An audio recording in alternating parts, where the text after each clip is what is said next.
Hello students, how are you? My name is Amit Singh and I welcome you to my YouTube channel Physics Nest. Topics हम लोग कर रहे हैं class 12th के। आज topic है इलेक्ट्रिक फ्लक्स। इस टॉपिक पे आप देखेंगे मैंने जो क्वेश्चंस बनाए हैं वो 12th के लेवल से होते हुए नीट के लेवल और आईआईटी मेंस और एडवांस तक के क्वेश्चंस हमने कवर किए हैं। चलिए स्टार्ट करते हैं टॉपिक अपना इलेक्ट्रिक फ्लक्स। अब इलेक्ट्रिक फ्लक्स से हमारा मीनिंग क्या है? Electric flux through any area और surface represent total number of electric field lines passing normally through that area। अब यहां पे बड़ा इंपॉर्टेंट पॉइंट है नॉर्मली, यानी कि अगर जैसे मान लेते हैं जैसे इलेक्ट्रिक फील्ड हमारा ये है, ये आ रहा है, ठीक है, और एक हमने एरिया ले रखा है, ये मान लो प्लेट है इस तरीके से, तो इस समय इससे कितनी लाइंस पास होंगी? तो आप देख सकते हैं दो लाइन तो हमारी पास होंगी और दो लाइन क्या हो जाएंगी? क्रॉस हो जाएंगी, बाईपास हो जाएंगी। तो अगर ये हमारा इलेक्ट्रिक फील्ड है तो दो लाइन उसकी इस एरिया से पास हो रही हैं और एरिया जो है, जो एरिया जैसे मान लो ये प्लेट हमारी इस तरीके से और इलेक्ट्रिक फील्ड ऐसे, इनके बीच में 90 डिग्री का एंगल है, इसे कहेंगे नॉर्मली। ठीक है, तो अगर ऐसे पास हो रही 90 डिग्री का एंगल बनाते हुए उसकी प्लेट से, तो जो क्वांटिटी है ये क्वांटिटी क्या कहलाएगी? फ्लक्स। यानी कि फ्लक्स एक तरीके से इलेक्ट्रिक फील्ड की क्वांटिटी ही है। इलेक्ट्रिक फ्लक्स को ही हम एक तरीके से इलेक्ट्रिक फील्ड कहते हैं कहीं ना कहीं। तो जितनी लाइंस हमारी ज्यादा पास करेंगी इस एरिया से, उतना ही ज्यादा फ्लक्स हमारा यहाँ पे इस एरिया से एसोसिएटेड होगा। यानी कि पॉइंट केवल इतना देखना है कितनी लाइंस हमारी नॉर्मली पास हो रही हैं। अगर किसी और तरीके से पास होंगी तो फ्लक्स हमारा कम हो जाएगा। देखिए एग्जांपल लेते हैं, जैसे मान लो हमारा एरिया इस तरीके से है तो हमारी लाइंस सीधे नॉर्मली आ रही। नॉर्मली का मतलब ये हमारी एरिया, अगर ये हमारा एरिया मतलब जो भी है ये सरफेस है और एरिया ये हमारा इलेक्ट्रिक फील्ड है, इन दोनों के बीच में 90 डिग्री का एंगल है। अगर हम इस सरफेस को ऐसे टर्न कर दें तो बताइए, तो ये लाइंस हमारी इसके साथ में है, सरफेस भी हमारी ऐसी है और लाइंस भी हमारी ऐसी, 0 डिग्री का एंगल है, और तो फ्लक्स भी हमारा इस एरिया से कोई भी एसोसिएटेड नहीं होगा। यानी फ्लक्स मैक्सिमम तभी होगा जब हमारा एरिया ऐसा हो, मतलब एरिया मतलब जो भी हमारा जो सरफेस है और इलेक्ट्रिक फील्ड में 90 डिग्री का एंगल हो, तो उस समय जो हमारी लाइंस आती है, number of lines, that is called electric flux. अब इलेक्ट्रिक फ्लक्स एक तरीके से इलेक्ट्रिक फील्ड ही है, चलिए ठीक है, और क्वांटिटी है कितनी इलेक्ट्रिक फील्ड लाइंस आ रही हैं। अगर हम चाहें कि फ्लक्स हमारा बढ़ जाए तो फ्लक्स हमारा, या फ्लक्स हमारा घट जाए, तो फ्लक्स किन बातों पे डिपेंड करेगा? तो हम देख सकते हैं कि अगर हमारा एरिया बढ़ जाए, जैसे मैं कहूं मेरा ये वाला एरिया है, एरिया छोटी प्लेट ना होके एरिया की प्लेट हमारी ये है, तो आप देख सकते हैं तो हमारी 4 लाइंस उससे पास होंगी। यानी कि फ्लक्स कहीं ना कहीं हमारे एरिया के प्रोपोर्शनल है। एरिया बढ़ने पे फ्लक्स हमारा जो से एसोसिएटेड है ना, वो बढ़ जाएगा, इलेक्ट्रिक फील्ड लाइंस पहले की अपेक्षा ज्यादा आएंगी। दूसरा पॉइंट ये है कि अगर हमारा इलेक्ट्रिक फील्ड की क्वांटिटी ही बढ़ जाए, कैसे बढ़ेगी? 4 लाइंस की जगह ज्यादा गिरने लगे, ठीक है, यहाँ ज्यादा आने लगे, तो भी हमारा फ्लक्स बढ़ जाएगा। यहाँ से जो लाइन पहले 4 पास हो रही थी, अब यहाँ 4 और 3 7 लाइंस पास होंगी, तो हमारा जो फ्लक्स है वो उसके हमारा इलेक्ट्रिक फील्ड की मैग्नीट्यूड पे भी डिपेंड करेगा। ठीक है, इसके अलावा जो इलेक्ट्रिक फील्ड है हमारा, वो हमारा इस प्लेट के ओरिएंटेशन पे भी डिपेंड करेगा। अगर हमारा ओरिएंटेशन ऐसा है तो फ्लक्स ज्यादा आएगा, अगर हमारा ओरिएंटेशन इस तरीके से ऐसा हो जाए तो 0 आएगा, मिनिमम आएगा। यानी कि फ्लक्स हमारा ओरिएंटेशन पे भी डिपेंड करेगा। अब यहां पे हमें एक चीज डिफाइन करनी होगी, एरिया वेक्टर डिफाइन करना होगा, तब थोड़ा सा और आगे का पॉइंट हमारा बढ़ेगा। एरिया वेक्टर क्या होता है? देखिए वैसे तो जो एरिया होता है वो तो स्केलर क्वांटिटी होता है। अब एरिया वेक्टर का कॉन्सेप्ट यहाँ पे क्या है, जैसे मान लो ये सरफेस है मेरे पास, ये सरफेस, ठीक है, तो इस सरफेस पे दो परपेंडिकुलर हमारे ड्रॉन हो सकते हैं, एक नॉर्मल इधर हो सकता है या एक नॉर्मल पीछे के लिए हो सकता है, इस तरीके से, तो दो नॉर्मल ड्रॉन हो सकते हैं, तो ये हमारे कहलाते हैं एरिया वेक्टर। ये कहलाते हैं, एक एरिया वेक्टर इधर हो सकता है, एक एरिया वेक्टर हमारा इधर हो सकता है। अगर मैं इस एरिया वेक्टर को पॉजिटिव कहूंगा तो ये एरिया वेक्टर हमारा नेगेटिव होगा। वेक्टर वैसे भी क्या होता है? वेक्टर क्या होता है? Magnitude as well as direction. तो अगर मैं कहता हूं कि इस एरिया का मैग्नीट्यूड मान लो मैंने कहा 2 मीटर स्क्वायर है, एग्जांपल के लिए 2 मीटर स्क्वायर है, और ये डायरेक्शन इसकी जो इसकी सरफेस के परपेंडिकुलर डायरेक्शन मान लो वो आई है, ये डायरेक्शन क्या आई, तो इसका जो वेक्टर बनेगा हमारा एरिया वेक्टर बनेगा वो बनेगा 2i। कैसे? क्योंकि क्या है, मैग्नीट्यूड कितना 2 और डायरेक्शन कितना i, ठीक है, तो ये हमारा एरिया वेक्टर बन जाएगा। इसको ऐसे डिनोट करेंगे, एरिया को ए से डिनोट करेंगे और वेक्टर का मतलब एरिया वेक्टर। तो मैग्नीट्यूड और डायरेक्शन एरिया का मैग्नीट्यूड कितना है, वो एरिया है कितना, पाई आर स्क्वायर से निकालें, किसी भी तरीके से निकालें। और डायरेक्शन क्या हुआ, लॉन्ग एक्स है, वाई है, जेड है, या कुछ और भी डायरेक्शन हो सकती है। तो ये हमारा एरिया वेक्टर हो गया। तो ये हमारा ए वेक्टर, इधर को ए वेक्टर हमारा है तो यहाँ पे माइनस से होगा। तो ये हमारा एरिया वेक्टर है। तो यहाँ पे बोला हुआ है कि जो एरिया वेक्टर है वो क्या होगा, परपेंडिकुलर टू द सरफेस। ये जो सरफेस है तो इस पे एरिया वेक्टर क्या होगा, इसके सरफेस के परपेंडिकुलर। तो परपेंडिकुलर इधर भी ड्रॉन हो सकता है, परपेंडिकुलर इधर भी ड्रॉन हो सकता है। तो दो हमारे एरिया वेक्टर बन सकते हैं इस तरीके से। ठीक है, तो अब हम बात इसी को जोड़ते हैं। तो यहाँ पे देखिए, अगर हमारी प्लेट ऐसी है तो उस समय एरिया वेक्टर कैसा है, उस समय हमारा एरिया वेक्टर कैसा है। तो मैं बताता हूं कि एरिया, इस समय हमारी प्लेट मान लो जो रेड वाली प्लेट है, तो एरिया वेक्टर हमारा कैसा है, इस तरीके से हमारा एरिया वेक्टर है। जो भी होगा सिखाया मैंने आपको एरिया वेक्टर कैसे बनेगा। ठीक है, अब इस समय हमारा ओरिएंट देखिए, एंगल देखिए, एरिया वेक्टर अगर हमारा इलेक्ट्रिक फील्ड के पैरेलल है, एरिया वेक्टर अगर इलेक्ट्रिक फील्ड के पैरेलल है तो हमारा फ्लक्स क्या है, मैक्सिमम। ठीक है, यानी कि अगर एरिया वेक्टर और इलेक्ट्रिक फील्ड में एंगल हमारा अगर है 0 डिग्री तो फ्लक्स क्या है हमारा, मैक्सिमम। ठीक है, और अगर हम इस तरीके से जो एरिया है उसको ऐसे टर्न कर दें, अब एरिया वेक्टर हो जाएगा इधर, इलेक्ट्रिक फील्ड तो नीचे है ही, तो हमारा एंगल बनेगा 90। लेकिन फ्लक्स हमारा कितना जुड़ा है सरफेस से, 0। सारा इलेक्ट्रिक फील्ड हमारा पास हो जाएगा, इसमें तो इंटरेक्ट ही नहीं करेगा। अभी फ्लक्स मैक्सिमम है और इस केस में फ्लक्स हमारा जो सरफेस से पास होंगी लाइंस इलेक्ट्रिक फील्ड की वो मिनिमम हो जाएंगी, तो मिनिमम लाइन होंगी इस समय। तो यानी अगर हमारा इलेक्ट्रिक फील्ड नीचे को, एरिया वेक्टर इधर को 90 डिग्री का एंगल है तो फ्लक्स हमारा, तो अगर हमारा एंगल 90 डिग्री है तो फ्लक्स हमारा मिनिमम है। ठीक है, तो ऐसी कौन सी टर्म है, साइन या कॉज की कौन सी टर्म है जो इस एंगल के साथ चलती है। तो फ्लक्स हमारा, अगर हमारा एंगल 0 हो और वैल्यू मैक्सिमम हो और एंगल 90 हो तो वैल्यू मिनिमम हो, तो ये बात हमारी कॉस से आती है, कॉस थीटा से ये बात आती है, कॉस थीटा से, है ना। कॉस 0 की वैल्यू क्या होती है, मैक्सिमम यानी 1, और कॉस 90 वैल्यू क्या होती है, मिनिमम यानी 0। यानी कि तुम कह सकते हैं फ्लक्स हमारा जो एंगल है उसके कॉस थीटा पे डिपेंड करेगा। तो हमारा फ्लक्स इन तीन क्वांटिटीज पे डिपेंड करेगा। इन पे डिपेंड करेगा तो आप समझ सकते हैं बड़े आसानी से हमारा कंबाइंड फॉर्मूला क्या बना, सबको मिलाने पे हमारा कंबाइंड फॉर्मूला बना। देखिए, तो फ्लक्स हमारा बना ई ए कॉस थीटा, ये हमारा फ्लक्स का फॉर्मूला यहाँ पे बन गया। यानी फ्लक्स कहीं ना कहीं इलेक्ट्रिक फील्ड के अमाउंट पे डिपेंड करेगा, एरिया बढ़ने पे बढ़ेगा, और एंगल हमारा, अगर हमारा एंगल 0 डिग्री है, कौन, सरफेस पे जो एंगल है, सरफेस पे जो एरिया वेक्टर है, ये जो एंगल है, एंगल किसके बीच में है, एंगल बिटवीन दीज टू। तो थीटा क्या है, angle between electric field and area vector, area vector के बीच में जो एंगल है। ठीक है, ये थीटा हमारा एंगल है। तो अगर हमारा जो एंगल है, ये वैल्यू जो हमारी है, इस पे भी डिपेंड करेगा कि हमारा एरिया ऐसे है इलेक्ट्रिक फील्ड के साथ, ऐसा है, यह हमारा इस तरीके से एरिया। इस समय देखिए, हम दो क्वांटिटी ले सकते हैं, मान लो इलेक्ट्रिक फील्ड डाउनवर्ड हो रहा है, ये हमने बना दिया यहाँ पे, और ये एरिया हमारा इस तरीके से, एरिया वेक्टर ये है। तो इस समय फ्लक्स हमारा मैक्सिमम होगा और इस समय फ्लक्स हमारा मिनिमम होगा। तो हमारा इस तरीके से फॉर्मूला हमारा, हम इस तरीके से इमेजिनेशन कर सकते हैं, हमारा फॉर्मूला बन सकता है। एक तरीका और इस फॉर्मूले को समझने का, देखिए, इलेक्ट्रिक फील्ड के कई सारे नाम हैं, इलेक्ट्रिक फील्ड के कई सारे नाम हैं। जैसे इलेक्ट्रिक फील्ड को कहते हैं इलेक्ट्रिक फील्ड इंटेंसिटी भी कहते हैं, इलेक्ट्रिक फील्ड स्ट्रेंथ भी कहते हैं, और एक बड़ा इंपॉर्टेंट नाम है यहां पे, इसको इलेक्ट्रिक फ्लक्स डेंसिटी भी कहते हैं, electric flux density. Electric flux density का मतलब number of flux lines per unit area, इसका मतलब हुआ flux lines per unit area. ये भी इलेक्ट्रिक फील्ड का नाम है, यानी इलेक्ट्रिक फील्ड इसको भी कहते हैं। इलेक्ट्रिक फील्ड तुम्हारा क्या हुआ, फाइव बाई ए।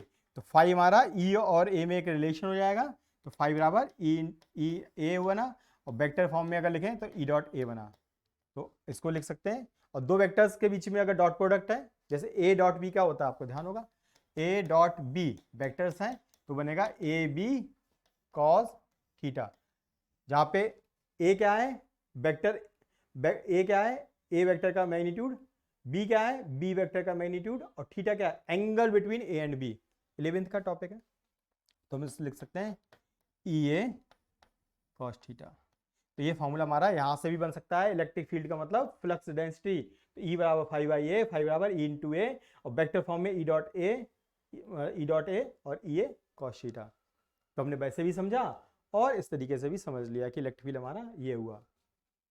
अब इलेक्ट्रिक फील्ड की यूनिट वगैरह हम निकालना चाहें तो हम यूनिट भी इसकी निकाल सकते हैं। चलिए हम इसकी यूनिट निकालते हैं।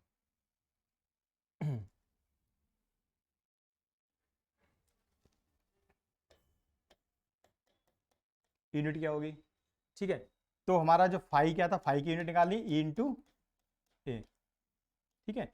अब इलेक्ट्रिक फ्लक्स की यूनिट मतलब इलेक्ट्रिक फील्ड की यूनिट क्या हो सकती है, वोल्ट पर मीटर, आपको पता है एक यूनिट होती है वोल्ट पर मीटर, और एरिया की मीटर स्क्वायर, मीटर से हमारा ए कट गया तो हमारा वोल्ट इंटू मीटर, एक यूनिट हमारी ये आ चुकी है।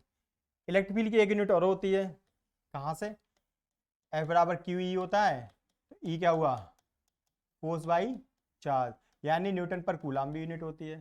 तो अगर हम न्यूटन पर कूलाम रखेंगे तो हमारी एक यूनिट तो बन गई है, अगर न्यूटन पर कूलाम रखेंगे तो न्यूटन पर कूलाम इंटू मीटर स्क्वायर, तो भी हमारी यहाँ से भी एक यूनिट बनेगी। तो ये एक यूनिट हमारी ये हो चुकी है, एक यूनिट हमारी ये हो चुकी है, तो हमारी फ्लक्स की ये यूनिट बन गई, दोनों SI यूनिट हमारी। तो ठीक है, अगर इसकी डायमेंशन करना चाहें तो डायमेंशन बता सकते हैं हम लोग। डायमेंशन हमारा न्यूटन का मतलब फोर्स, तो mass into acceleration MLT-2, metre and length यानी एल स्क्वायर, और हमारा ये नीचे क्या है, चार्ज, कूलाम, कूलाम का मतलब चार्ज। तो क्यू का फॉर्मूला कहाँ से बनाएंगे, क्यू बराबर होता है फॉर्मूला आई इंटू टी, तो करंट के लिए बनेगी एम्पियर हमारी डायमेंशन, और टाइम के लिए टी, यानी क्यू की AT बनेगी, AT। तो हम देख सकते हैं इसकी डायमेंशन हमारी बनने वाली एम एल की पावर क्यूब, ये 1 पावर है, 2 पावर है, बेस सेम हो, पावर्स ऐड होंगी, तो टी रेज पावर -3, ए रेज पावर -1, तो हमारी ये डायमेंशन भी आ चुकी है। तो यूनिट्स और डायमेंशन भी हमने देख ली है। चलिए आगे बढ़ते हैं। अब ये बात हम पहले ही डिस्कस कर चुके हैं कि अगर देखिए ये हमारा एरिया ऐसा है और उसका एरिया वेक्टर इलेक्ट्रिक फील्ड के पैरेलल है, तो थीटा है हमारा कितना, थीटा 0 है, कॉस थीटा की वैल्यू कितनी होती है, कॉस 0 की वैल्यू कितनी होती है 1, तो हमारा फ्लक्स आएगा ई इंटू ए, कॉस थीटा क्या हो जाएगा 0, कॉस थीटा हो जाएगा 1, ठीक है। तो फ्लक्स हमारा इस समय मैक्सिमम है, फ्लक्स हमारा मैक्सिमम, ज़्यादा से ज़्यादा लाइन हमारी से पास होंगी, ठीक है। और अगर हमारा इस तरीके से हो जाए, एरिया ऐसा हो जाए, तो लाइन्स आएंगी लेकिन से बाईपास हो जाएंगी, निकल ही नहीं पाएंगी, ठीक है। ये हमारा जो एरिया इस तरीके से है और लाइन्स हमारी इस तरीके से जा रही हैं, एरिया हमारा इस तरीके से, साइड से बिल्कुल देखेंगे तो ये एरिया आपको ऐसा दिखेगा, बिल्कुल प्लेट ऐसी होगी, और इलेक्ट्रिक फील्ड लाइन्स क्या है, उससे पास से होती चली गई, तो यहाँ से कोई भी फ्लक्स एसोसिएटेड नहीं होगा। ऐसे भी समझ सकते हैं, और वैसे समझ सकते हैं कि भैया ये हमारा इलेक्ट्रिक फील्ड है और जो एरिया है इसका परपेंडिकुलर वेक्टर मान लो, ऊपर मान लो या नीचे मान लो, कोई दिक्कत नहीं है। तो ये दोनों वेक्टर्स हैं, इनके बीच में एंगल, इलेक्ट्रिक फील्ड और एरिया वेक्टर के बीच में एंगल हमारा 90 डिग्री है।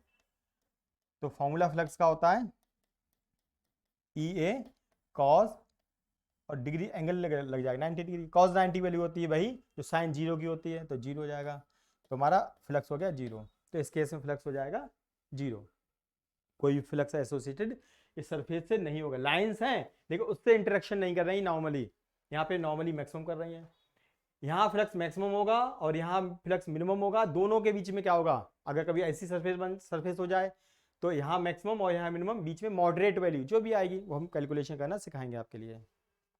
उस समय क्या करेंगे, जैसे मैं कहूँ ये जो एरिया ऐसा ना है, ये इस तरीके से 60 डिग्री पे टर्न है, तो ये अगर एरिया 60 डिग्री पे टर्न होगा तो उसका नॉर्मल भी तो 60 डिग्री पे टर्न हो जाएगा।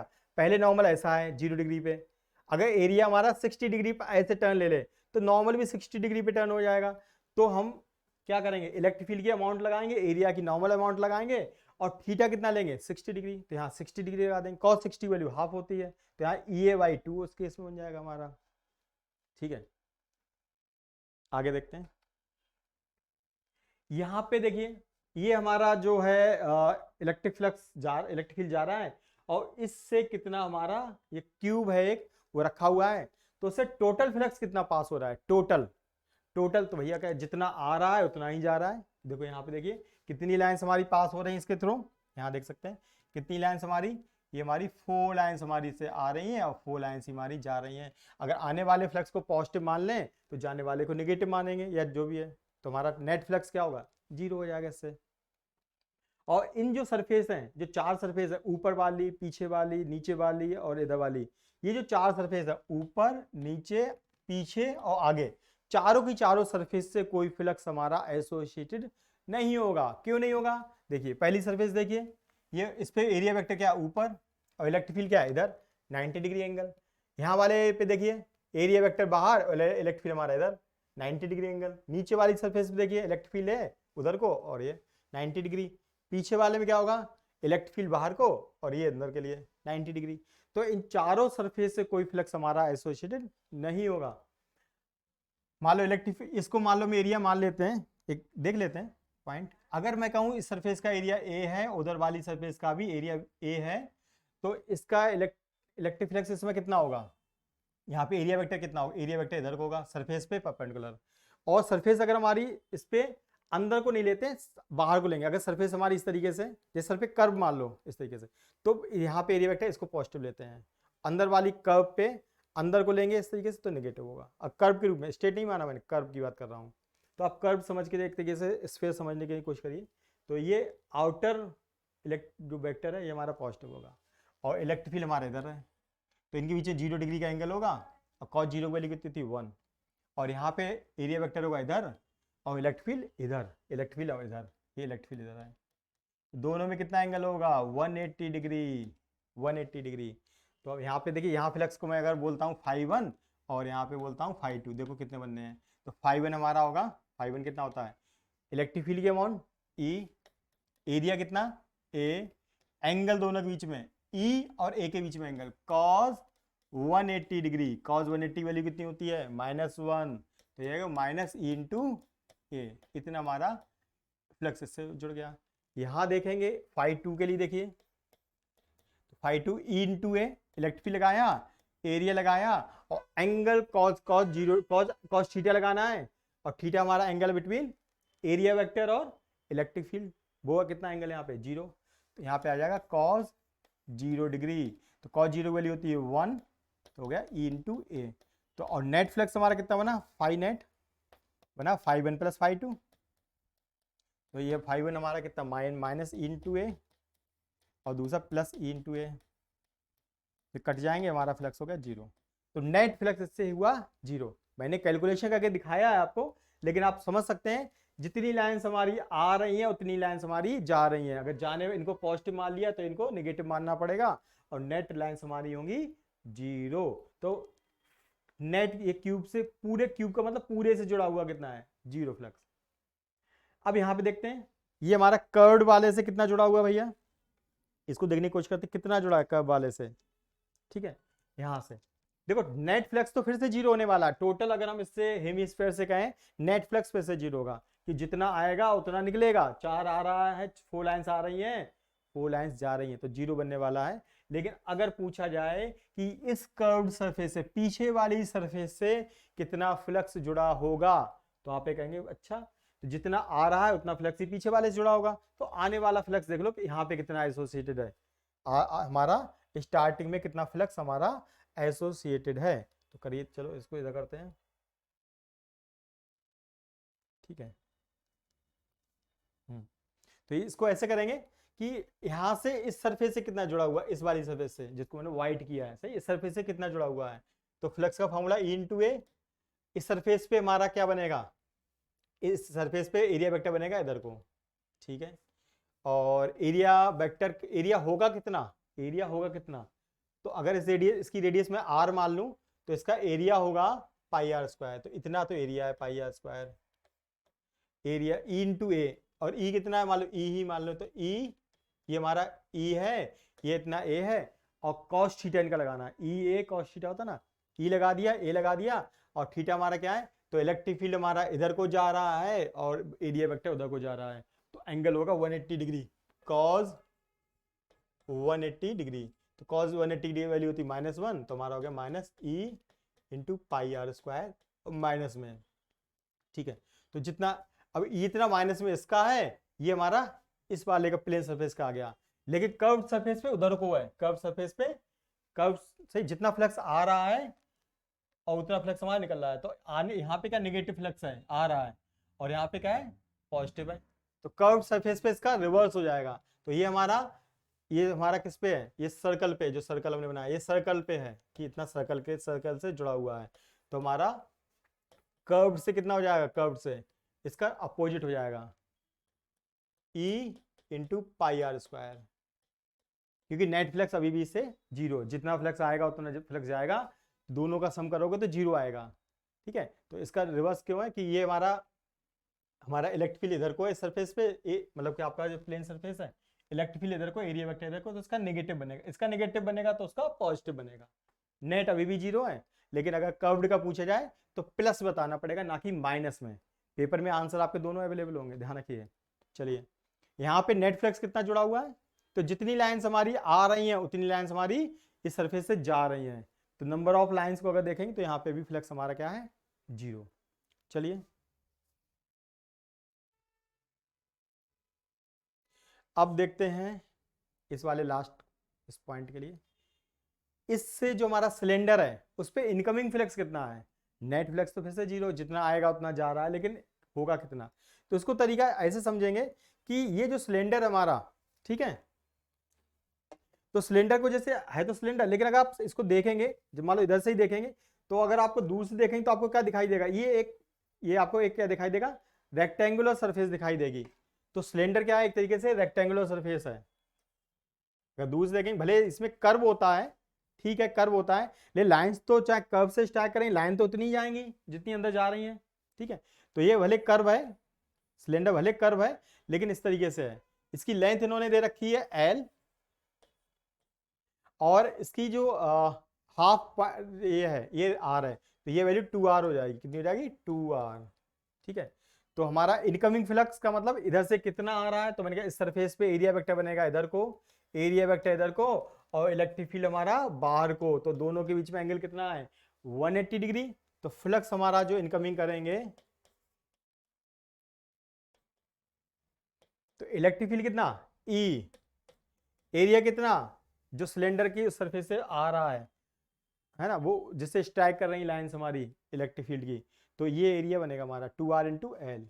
एरिया क्या होता है, हाइट इंटू ब्रेथ, तो 2R L, ये हमारा इतना E A cos theta, cos कितना बनेगा 180 डिग्री, कॉस 180 डिग्री ही बनेगा, क्यों, क्योंकि हमारा इलेक्ट्रिक फील्ड इधर को, एरिया वेक्टर इधर को, 180 डिग्री, इनके बीच में एंगल 180 डिग्री का एंगल हमारा बनेगा। कॉस 180 वाली होती -1, तो हमारा आंसर आएगा -2ERL, जो भी है इस तरीके से माइनस में बनेगा, तो हमारा ये आंसर माइनस में ही आएगा, प्लस का आंसर आपको नहीं देना है। ठीक है, चलिए आगे बढ़ते हैं। अब एक बहुत अच्छा क्वेश्चन हम लोग करते हैं, calculate electric flux passing through cube. ये जो क्यूब है हमारा, इससे टोटल फ्लक्स कितना पास होगा। जो हमने क्वेश्चन अभी तक किए थे वो सारे क्वेश्चन हमारे कैसे थे, वो सारे क्वेश्चन हमारे यूनिफॉर्म इलेक्ट्रिक फील्ड के थे, इलेक्ट्रिक फील्ड कम और ज्यादा नहीं हो रहा था। ये पहला क्वेश्चन हमने इसमें यहाँ पे लिया है जिसमें हमारा इलेक्ट्रिक फील्ड चेंज है, वेरिएबल है, यूनिफॉर्म नहीं है। कैसे पता चला, इलेक्ट्रिक फील्ड की वो वैल्यू कोई कांस्टेंट नहीं है, 20 न्यूटन पर कूलम इंटू मीटर स्क्वायर या कुछ भी, मतलब इलेक्ट्रिक फील्ड हमारा न्यूटन पर कूलम में नहीं है, मतलब कांस्टेंट वैल्यू नहीं, जैसे 20 न्यूटन पर कूलम या कुछ इस तरीके का आंसर नहीं। ये एक्स पर डिपेंड करेगा, एक्स का मतलब यहां से डिस्टेंस, तो जैसे जैसे एक्स बदलेगी वैसे वैसे हमारा इलेक्ट्रिक फील्ड क्या होगा, चेंज होगा। और यहाँ पे देख सकते हैं ये प्लस में है, तो हम कह सकते हैं एक्स की वैल्यू बढ़ने पे इलेक्ट्रिक फील्ड हमारा बढ़ेगा, यानी इधर से मैं इधर चलूंगा तो इलेक्ट्रिक फील्ड की अमाउंट बढ़ती चली जाएगी, ये कहना चाह रहे हैं। और इलेक्ट्रिक फील्ड है किसके लॉन्ग, क्या एक्स के लॉन्ग है, वाई के लॉन्ग है, नहीं ये एक्स के लॉन्ग है, यहां से पता चलेगा। तो आप नहीं सोच सकते इधर ही है इधर ही है, कुछ भी हो सकता है। कई क्वेश्चन में कॉम्बिनेशन मिलेगा आपको कि इलेक्ट्रिक फील्ड इधर भी है और उसका एक कंपोनेंट इधर भी है, तो उसको ब्रेक करके करेंगे। तो हमारा इलेक्ट्रिक फील्ड जो है वो क्या है, वो हमारा इलेक्ट्रिक फील्ड क्या है, वो हमारा इलेक्ट्रिक फील्ड क्या है, वेरिएबल है। ठीक है, ये एक्स स्क्वायर है यहाँ पे, तो वो हमारा इलेक्ट्रिक फील्ड वेरिएबल है। चलिए इसको सॉल्व करते हैं। ये यानी कि हमारा इलेक्ट्रिक फील्ड है तो अलोंग एक्स एक्सिस ही है। ठीक है, तो हमने मान लिया कि हमारा भैया इलेक्ट्रिक फील्ड ऐसा है। ठीक है, अब एक चीज बताइए मुझे वेरिएबल, ठीक है, आगे इंक्रीज होता चला जाएगा। जो हमारी जो क्यूब की 6 सरफेस होते हैं, एक सरफेस तो इधर से एंट्री कर रहा है, 1 से एंट्री कर रहा है, 2 से बाहर निकल रहा है, और एक ऊपर वाली सरफेस, एक नीचे वाली सरफेस, एक अंदर वाली सरफेस, एक बाहर वाली सरफेस, इन चारों सरफेस से फ्लक्स कितना जुड़ा होगा। तो एरिया वेक्टर के बेस पे ध्यान करेंगे उसको। तो जो जैसे मान लो सबसे ऊपर की सरफेस लेते हैं, इस सरफेस पे एरिया वेक्टर कैसा होगा, ऐसा, और इलेक्ट्रिक फील्ड हमारा कैसा, ऐसा, तो दोनों के बीच में कितना एंगल होगा, 90। तो फ्लक्स क्या होगा, ई ए कॉस थीटा, कॉस 90 की वैल्यू को वही होती है जो साइन 0 की होती है, यानी 0। तो इससे भी फ्लक्स, या ऐसे कर सकते हैं, लाइंस ऐसी पास हो रही हैं, 4 से तो कोई पास होगी नहीं, 3 से भी कोई पास होगी नहीं, क्योंकि ये हमारी सरफेस के पैरेलल निकल गई लाइंस, ठीक है। तो ऊपर वाली सरफेस से भी कोई लाइन पास नहीं करेगी, नीचे से भी नहीं करेगी, अंदर से भी नहीं करेगी, बाहर से भी नहीं करेगी, इन चारों सरफेस पे हमारा होगा फ्लक्स 0। केवल होगा 1 और 2 से जुड़ा हुआ फ्लक्स। 1 वाले को मैंने बोला कि φ1 है, 2 वाले को बोला φ2 है, तो φ1 φ2 हम निकाल देते हैं, चलिए। तो φ1 हम निकाले हैं और φ2 निकालने हैं, सही है, दोनों को निकालना है। तो φ1 हमारा कितना होगा, तो φ1 होगा हमारा इलेक्ट्रिक फील्ड, यहाँ पे कितना है, एरिया कितना है, और दोनों के बीच में एंगल कितना है। तो यहाँ पे फर्स्ट सरफेस पे इलेक्ट्रिक फील्ड कितना है, तो मैंने कहा फर्स्ट सरफेस पे जो हमारा इलेक्ट्रिक फील्ड है वो हमारी एक्स की वैल्यू उस समय कितनी लगेगी, ए लगेगी, क्योंकि जो इलेक्ट्रिक फील्ड है वो ए पे एक्स डिस्टेंस पे डिपेंडेंट है, तो एक्स की वैल्यू यहाँ पे बदल रही है, एक्स की वैल्यू यहाँ पे कितनी, ए है, और इस जगह पे 2a है। तो जब हम इस सरफेस की बात करेंगे तो एक्स की जगह हम लोग वैल्यू ए लगाएंगे, ठीक है।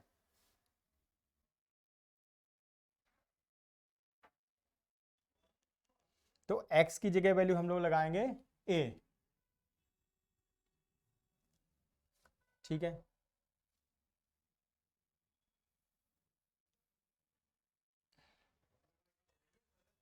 तो ठीक है, तो इलेक्ट्रिक फील्ड की वैल्यू हम इस सरफेस में निकाल रहे हैं, तो इलेक्ट्रिक फील्ड की इक्वेशन में रखेंगे x बराबर a, x बराबर a, और एरिया सरफेस का कितना है, उसने बोला है कि हमारा क्यूब है, जिसकी क्यूब है और यहाँ पे a है, इसकी वैल्यू कितनी है, a, तो ए सारी साइड कितनी होंगी a, तो a इंटू ए वो एरिया बनेगा a स्क्वायर, तो एरिया हमारा बन गया ए स्क्वायर। तो इलेक्ट्रिक फील्ड की वैल्यू एट एक्स बराबर A and area A square, और एंगल कितना होगा, एंगल कितना होगा, इलेक्ट्रिक फील्ड हमारा ये जा रहा है, इधर जा रहा है, और यहाँ पे भी ऐसे आ रहा है, और एरिया वेक्टर इस जगह पे कितना है, एरिया वेक्टर यहाँ पे ऐसे एरिया वेक्टर है, और यहाँ पे एरिया वेक्टर ऐसे है। तो फर्स्ट सरफेस पे जो हमारा एरिया वेक्टर है वो इलेक्ट्रिक फील्ड के साथ में 180 डिग्री का एंगल बना रहा है, तो एंगल हमारा होगा कॉस 180 डिग्री, दैट्स वैल्यू -1 रख देंगे, और ई की इक्वेशन में x बराबर a रखना, यहाँ रख देते हैं, तो बना हमारा E naught 1 plus A square by A square, और यहाँ पे भी ए स्क्वायर है, कॉज इसकी वैल्यू -1, तो माइनस बाहर लगा दिया, ये हमारा आंसर आएगा। ए स्क्वायर से स्क्वायर कटेगा, यहाँ 1 आएगा, 1 + 1 2 हो जाएगा, तो -2 ई नॉट ए स्क्वायर हमारा, ये हमारा φ1 हमारा आ जाएगा। इससे इतना फ्लक्स हमारा एसोसिएटेड है। अब देखते हैं आगे, ठीक है। अब हमें निकालना φ2 निकालना है। φ2 कितना होगा, यहाँ पे electric field eight point, electric field की इक्वेशन में रखेंगे x बराबर कितना, यहाँ पे x की वैल्यू a + a यानी 2a है, x बराबर 2a रखने पे जो हमारा इलेक्ट्रिक फील्ड आएगा, एरिया हमारा उसका भी a स्क्वायर ही है, और हमारा इलेक्ट्रिक फील्ड में और एरिया वेक्टर में 0 डिग्री का एंगल है, तो cos 0 बनेगा हमारा, cos 0 की वैल्यू कितनी होती है, 1 होती है, ठीक है।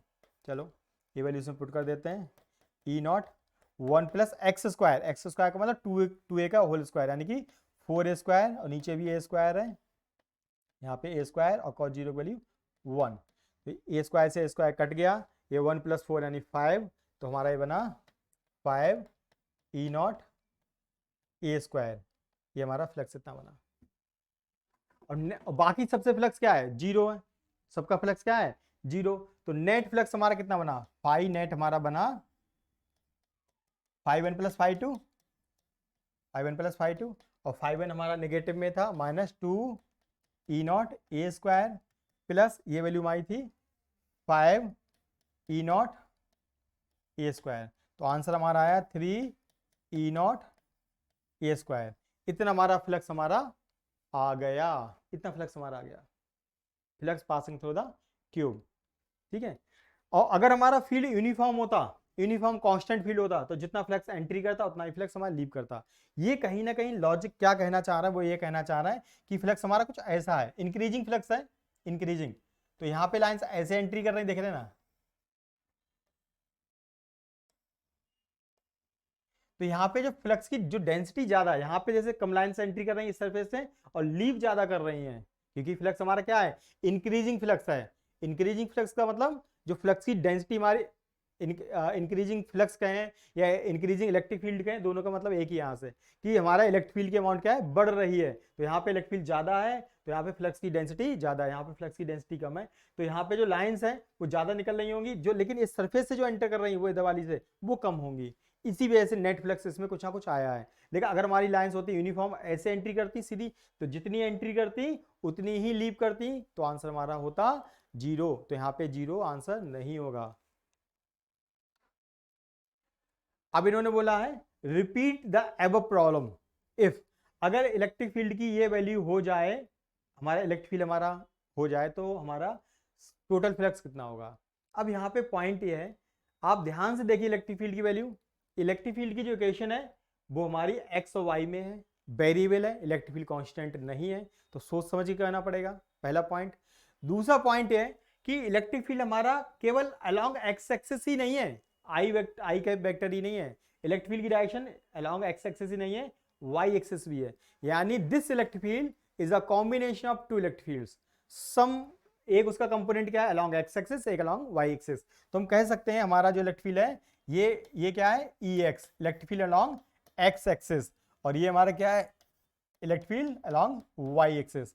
तो जब अलोंग एक्स एक्सिस सॉल्व करेंगे तो इसका यूज करेंगे, अलोंग वाई एक्सिस सॉल्व करेंगे उसको, वो फेसेस देखेंगे तो ये यूज करेंगे। ठीक है, तो इसमें कुछ खास प्रॉब्लम वाली बात नहीं है। चलिए इस प्रॉब्लम को सॉल्व करते हैं, और बाकी तो हमारा जो का तो है ही, जो भी है हमारा। चलिए पीछे से कॉपी मार देते हैं क्वेश्चन के लिए। तो ये जो हमारी ये सरफेस है, इसको हम थोड़ा सा ले लेते हैं, वहाँ पे कुछ फिगर यही है, खाली हमारा क्या है, बदल चुका है। ठीक है, ये हमारा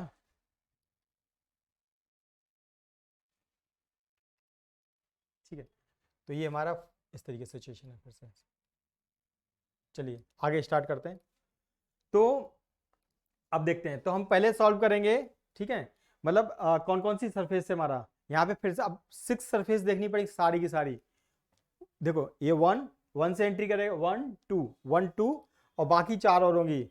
ठीक है, 3, नीचे वाली 3 है तो ऊपर वाली 4 होगी, फिर 5 और 6 होंगी सारी एक एक करके।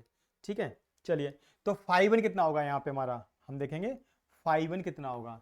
तो 5 हमारा होगा इलेक्ट्रिक फील्ड की value at X equal to A पे। एरिया कितना है, ये क्यूब है तो एरिया कितना है, ए स्क्वायर ही रहेगा। और हाँ, और यहाँ पे डायरेक्शन देखेंगे तो इलेक्ट्रिक फील्ड हमारा, अगर हम अलोंग इस सरफेस की बात कर रहे हैं तो हमने यहाँ पे जो ये इलेक्ट्रिक फील्ड कौन सा हो गया वाला, ये हमारा ई एक्स होगा, electric field along X axis, ये ऐसे जा रहा है। तो इस सरफेस पे जो एरिया वेक्टर बनेगा, जो हमारी पहली सरफेस है, उस पर एरिया वेक्टर कैसे बनेगा, इधर को बनेगा, आप समझ सकते हैं। इस सरफेस पे एरिया वेक्टर इधर बनेगा, इस सरफेस पे एरिया वेक्टर इधर बनेगा, नीचे वाले पे इधर बनेगा, बाहर वाले पे बाहर बनेगा, पीछे वाली सरफेस पे अंदर को बनेगा। चलिए कोई बात नहीं। तो अब हम करते हैं फर्स्ट सरफेस पे। तो इलेक्ट्रिक फील्ड हमारा ऐसा है और एरिया वेक्टर ऐसा है, एंगल हमारा 180 डिग्री एंगल है।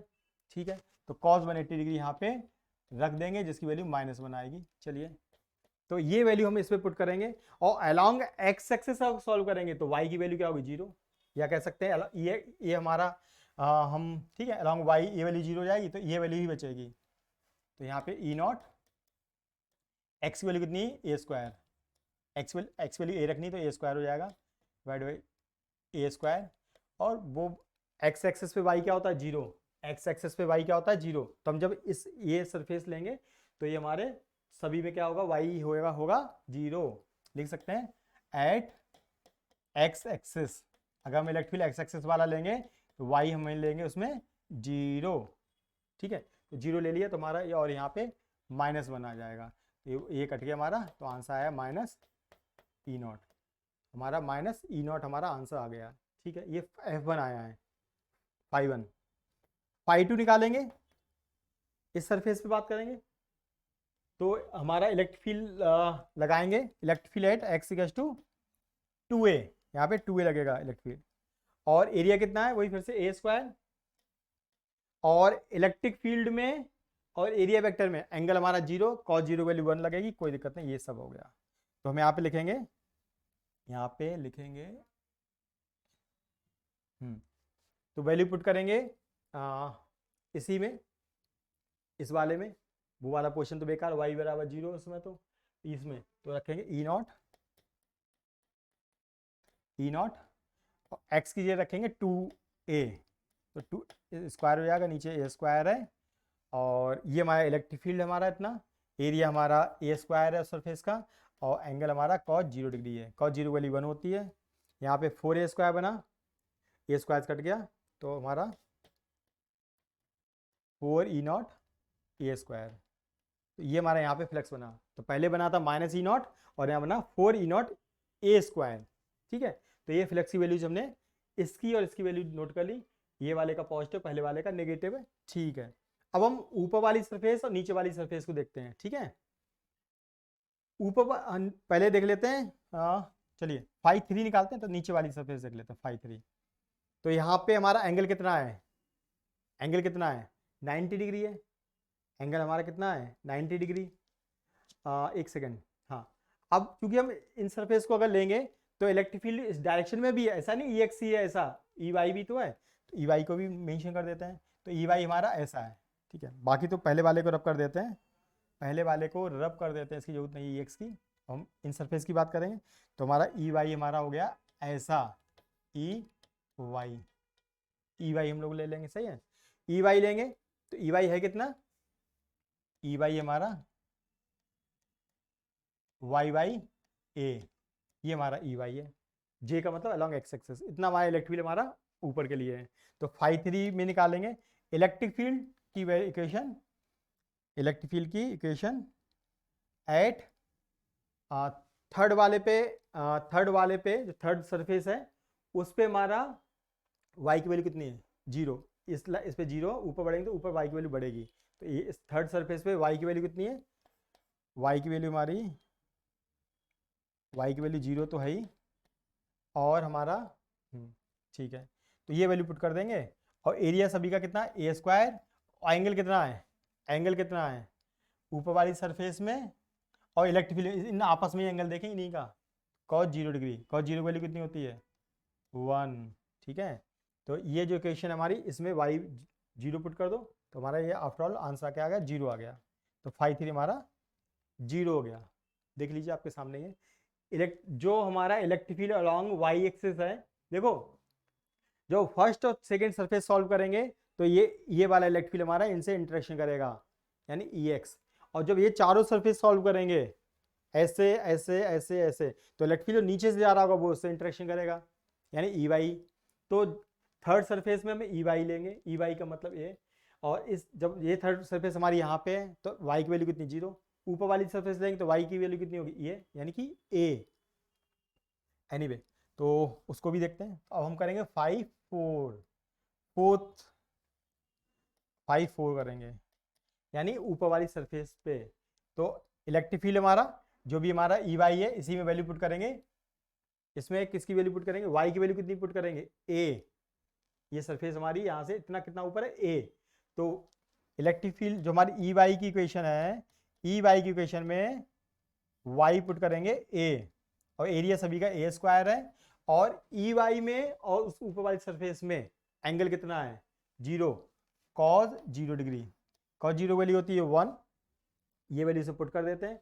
जैसे ही करेंगे y/, मतलब a/a यानी 1, यानी कि a² हमारा इसमें आंसर आ जाएगा, इसमें आंसर a² आएगा। ठीक है, अब देखते हैं, बस अब हो गया। अब देखते हैं 5 और 6। 5 को मान लो बाहर है और 6 को मान लो अंदर है।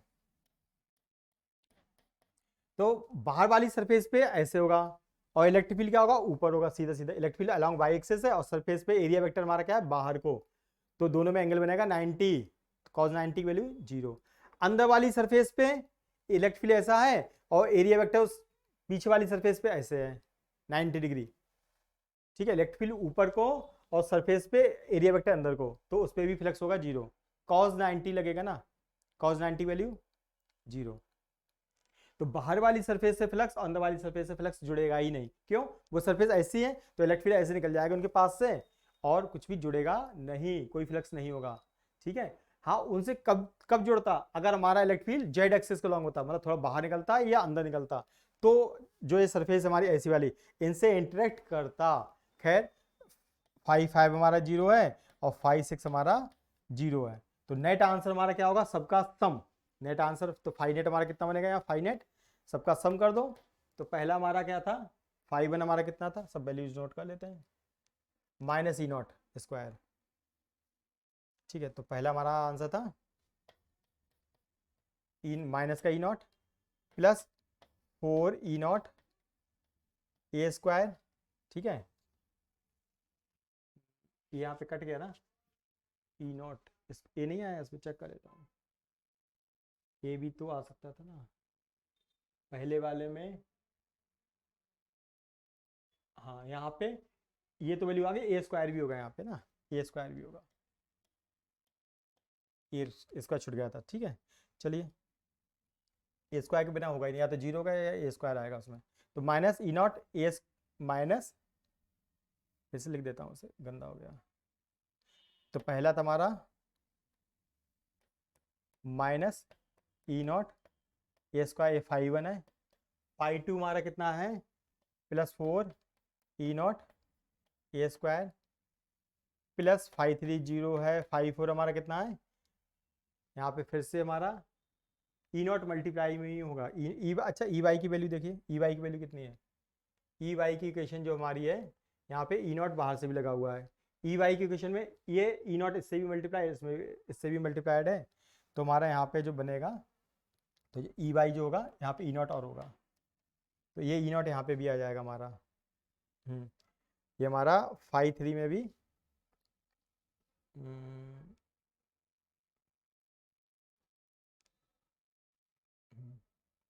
हमने लिखा 5 3 तो 0, कोई दिक्कत ही नहीं है, लेकिन आंसर 0 आ चुका। 5 4 में हमारा यहाँ पे भी E0 आएगा, इसमें E0 यहाँ पे बनेगा, E0 बनेगा।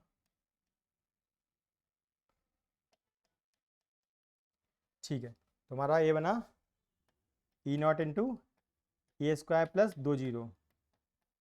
ठीक है, थोड़ा E0 का ध्यान देंगे। E0 EX जो हमारा अलॉन्ग एक्स एक्सिस है उसमें भी मल्टीप्लाइड है, और E0 हमारा अलॉन्ग वाई एक्सिस कंपोनेंट उसमें भी मल्टीप्लाइड, E0 सब जगह आएगा। ठीक है, तो हमारा ये इसका सम कर देंगे, तो हमारा 5E0 ए स्क्वायर में से ये घटेगा, तो 5 में से 1 घटेगा तो कितना ये ऐसे कर दो, ये कट हो गए। तो हमारा नेट फ्लक्स आया 4E0 ए स्क्वायर। आप आंसर नोट कर लें, चेक कर लेना 4 में, ठीक है दिख रहा हो शायद आपके लिए। आंसर आया 4E0 ए स्क्वायर। सारा फ्लक्स एक निकालेंगे और सबको ऐड ऑन कर देंगे, तो हमारा ये आंसर आएगा। अब सिंपल क्वेश्चन, बहुत सिंपल, थोड़ा फास्ट होंगे, चलो देखते हैं।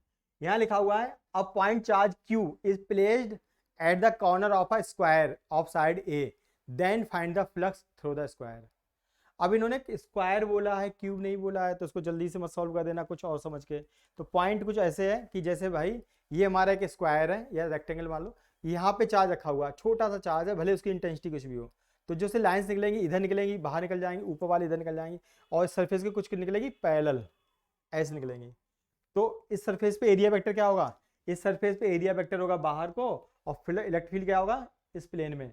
तो उनके बीच में जो एंगल बनने वाला है वो बनने वाला है 90 डिग्री। तो देखो इलेक्ट्रिक फील्ड लाइन्स मान लो ऐसे निकल रही सारी, ठीक है कोई दिक्कत नहीं है, सब जगह निकलेंगी, ऐसा नहीं इधर ही निकलेंगी।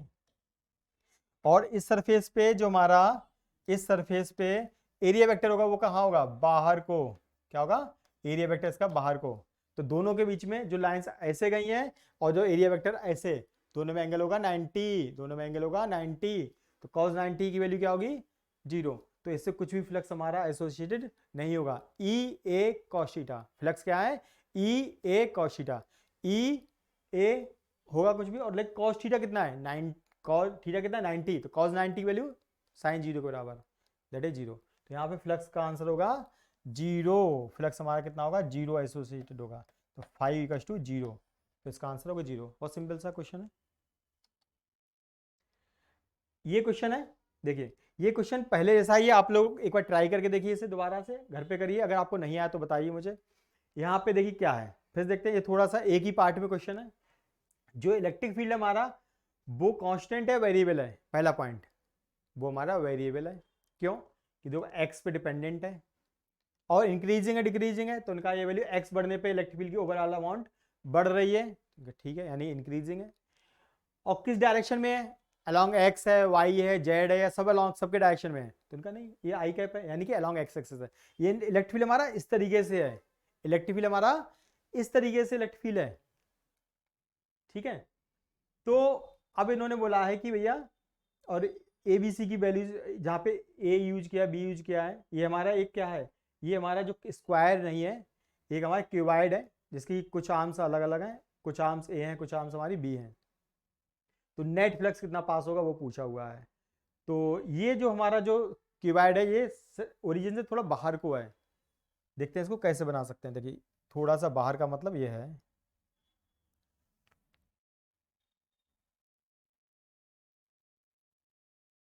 सिचुएशन कुछ ऐसी है, देखिए ये एक्स, ये वाई एक्सिस, ये एक्स है, ये वाई है, और बाहर को जेड है, और क्यूबाइड हमारा थोड़ा सा डिस्प्लेस्ड है मेन जगह से, तो ये हमारा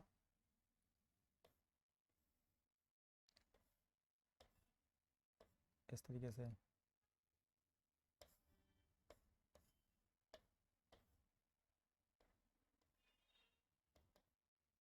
ये सिचुएशन है, एक बाहर के लिए थोड़ा सा इस तरीके से। ये डिस्टेंस यहाँ से यहाँ तक की डिस्टेंस कितनी है,